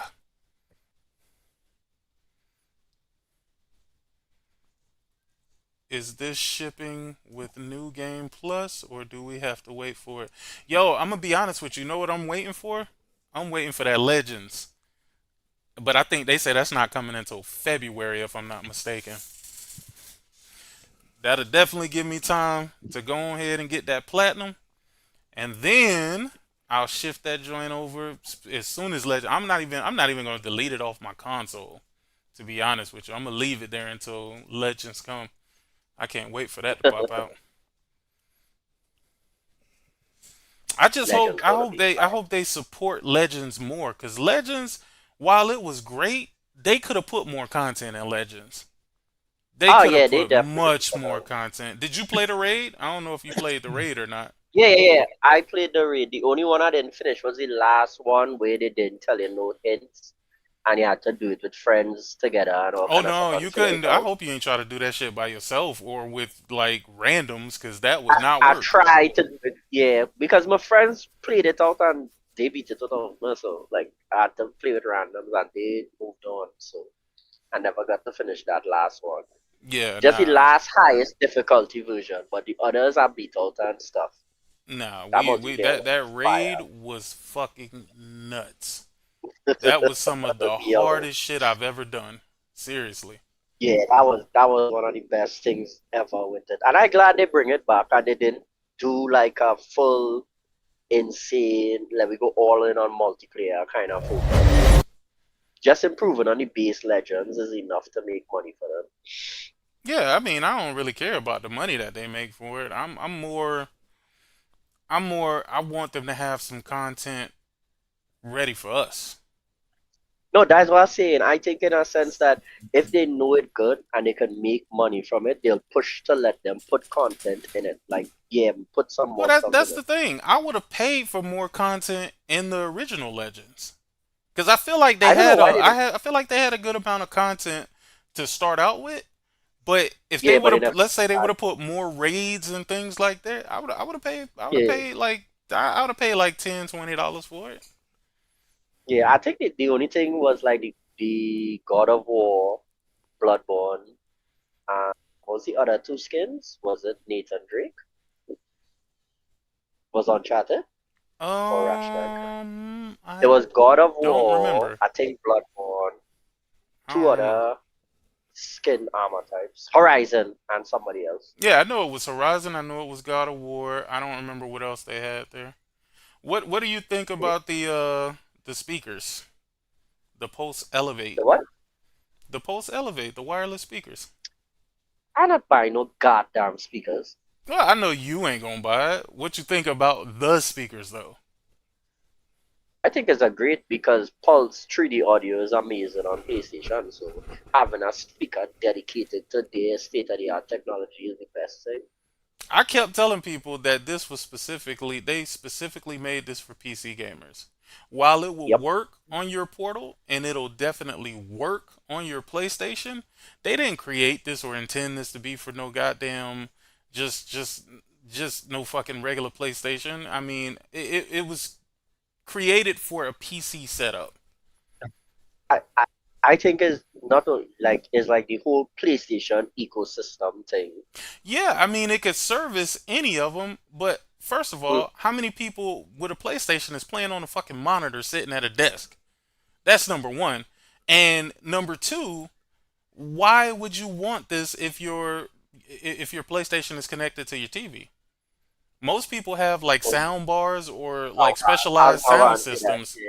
Like, why in the hell would you want to put this? That's why I say this was not created for the average console gamer. This was created for a person with more of a PC setup.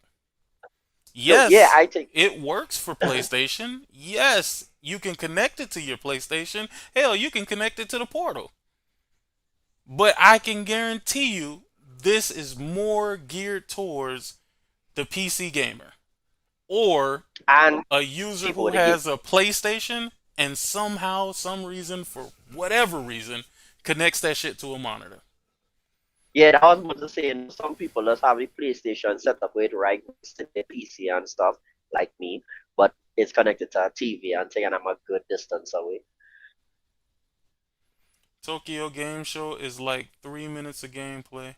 Sick, if you don't show the chat, the Tokyo Game Show, it's like 3 minutes of 3 minutes of gameplay for what? You know what? I didn't even watch Tokyo Game Show. Let's see what it's about. Let's see what we got. Let's see what the highlights are. Resident Evil. Tokyo Game Show. Okay, I see Xbox at Tokyo Game Show. Okay, Forza Horizon 6.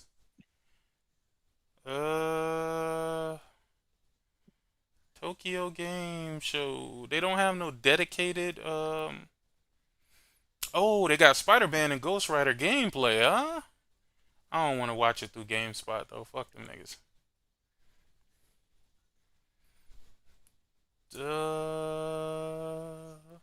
All 25 big games announced at Tokyo Game Show 25. Alright, let's see what this is.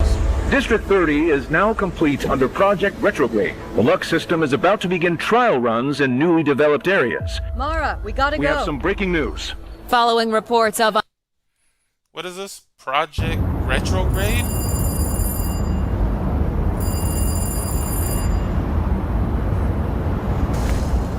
Nice work, Hunter. Yeah, I got it done. But I don't know. Is that It is me mostly. or him? Find that surface agent. She can help. Snake? What's the target? Sean Anderson. He's behind the recent mutation. What the hell is They this? sent you in? Project Retrograde. This actually looked kind of dope. This looked like it's gonna be kind of dope.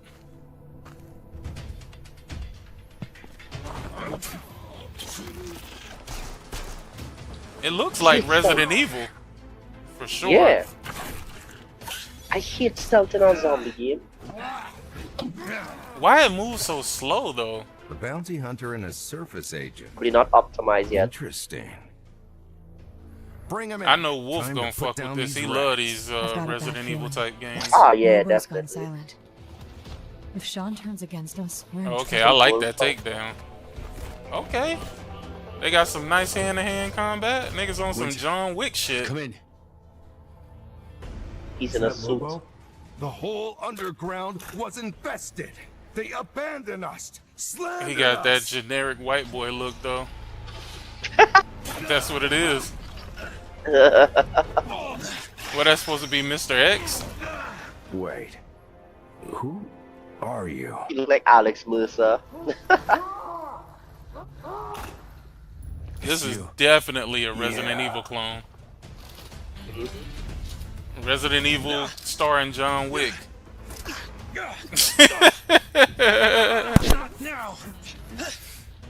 Y'all can't tell me he ain't supposed to be John Wick right there, buddy with the gray suit on.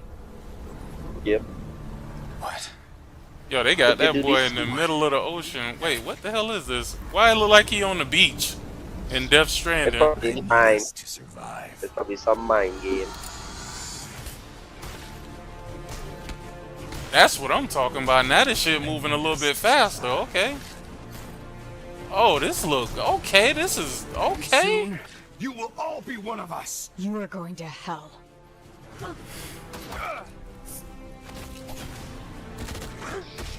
It definitely looks dated though. That much I will say. Can you still be yourself? I don't know if that's a bad thing though. If I lose control, just kill me. I will. The voice acting ain't all that either. The lip sync.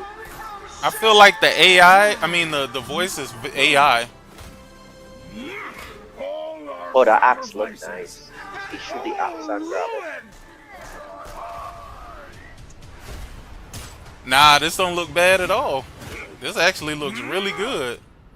Project Retrograde, The Becoming. Why are we here? The Luca inside you led us here. Pattern 0. I'm starting to see why I was sent to you. OD. Might be the key. Dragon Quest. Parasite Mutant.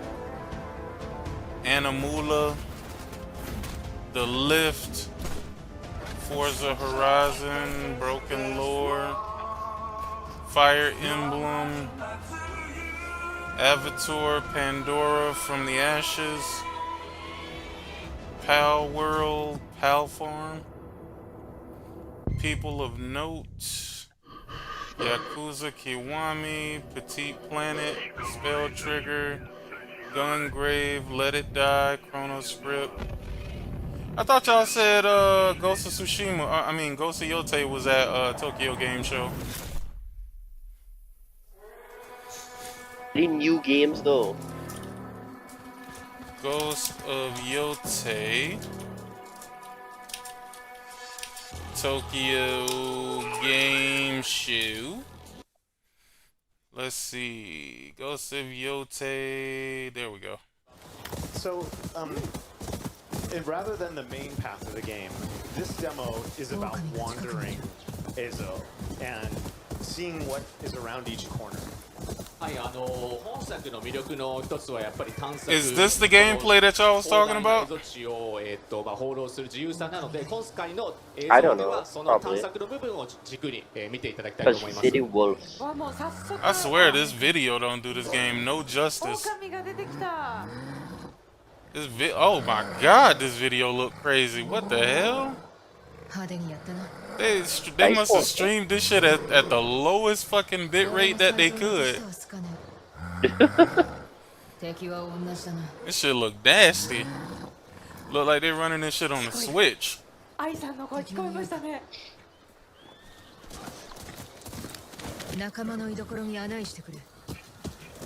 Wait, so he was aggressive and then now all of a sudden he fucking with her? Oh, come on. I was like that. It's very deep and strong. やはり深い声で役作りをされてるんだなって思いました。うわー、もうこれでもエリカさんのことをエリカさんが演じた圧。So the more you ride through the flowers, the faster you go. うわー、そしてこのね対馬からも引き受けてこの風の流れに沿ってね走っていく感じ、気持ちがいいですね。Yo, Buddy was scared as hell over there fishing. で今狼と共に So what's she gonna do? She gonna do the wolf a favor or something? Most likely. Yeah, the wolf is an important symbol throughout the game, but here, because they have begun to develop a bond, the wolf is leading her where he would like her to go. そうですね、この狼、シンボルといいますか、メタファー的にも作中を通して何か出てくるんですけれども、ここでいう狼に関しては、圧と絆を築いている段階でおりまして、でこの狼がとある目的のために圧をここに誘ったという、状況でございます。なんか一緒に戦っているようにもね、今ね。Ooh, almost had him. You mean to tell me they don't hear that shit? Yes, and here they're very much collaborating as she's trying to be a little bit stealthy. They know you're not here now. Yo, that wolf ain't playing. Get over here. Excellent.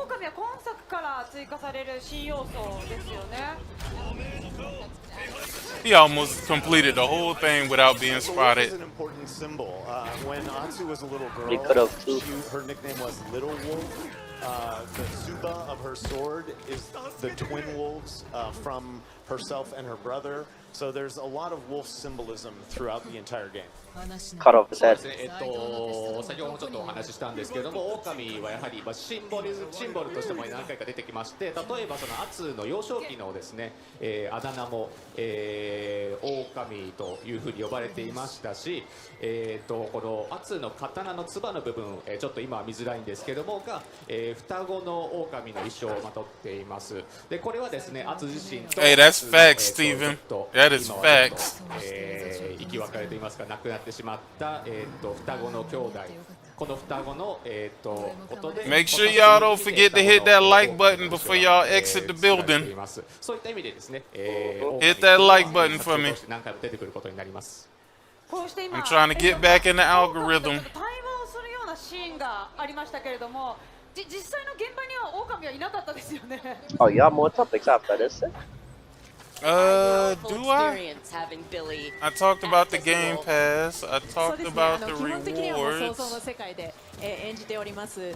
Oh yeah, actually I do. Actually I do. What I did want to talk about is the Avalanche. Did you hear about Avalanche? The studio that was supposed to be making that game. What was it called? It was called blah blah blah blah blah.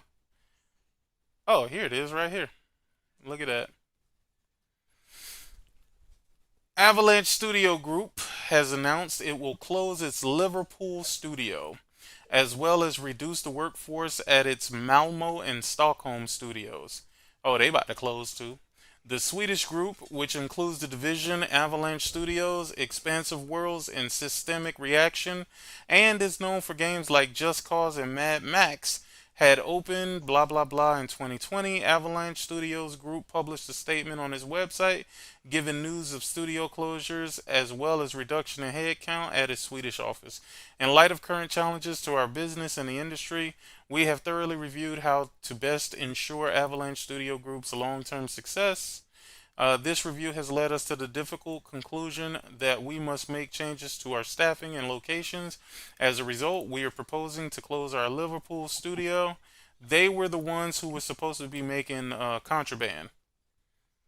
Yeah. Yeah. So I guess when that shit got canceled, they was just like, fuck it. Did it get canceled? Yeah. Contraband get canceled or the partnership with Microsoft? No, Contraband got canceled.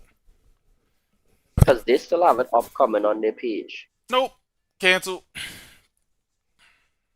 Oh, okay. We've had a great relationship working with Microsoft. Shut the fuck up. And working with the first party has been intriguing as well, seeing what that actually means in terms of supporting getting closer to the hardware. Last year, Avalanche closed its offices in New York and Montreal, resulting in 50 people being laid off.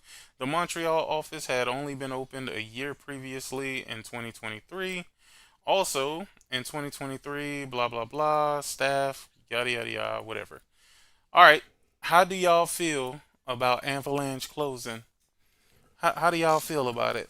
How do y'all feel about Contraband, which we knew nothing about? Remember, we only got that slide showing all the different equipment and shit like that. It felt like it was going to be sort of like an Uncharted type game, but really not. It's supposed to be a co-op narcotics game. Let's see, Contraband. Here we go. Yes, This was the Contraband trailer.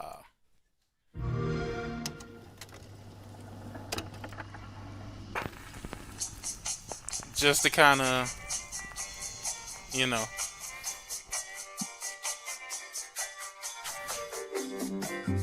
It was supposed to be a heist game. Yeah. I mean, but overall, like, let's be honest, like, Avalanche, like, they did what, Just Cause, Renegade Ops, Mad Max, Rage, The Hunter. Like, they've never made any crazy games that, like, I even played, to be honest. Nope. Nope. Same.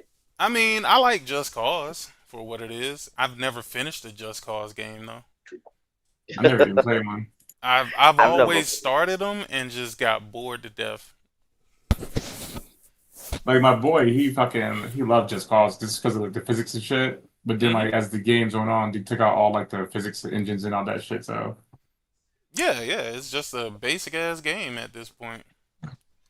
But that was all that I have, buddy. That was all that I had on the list, man. And somehow I stretched that across almost 4 hours. Yeah.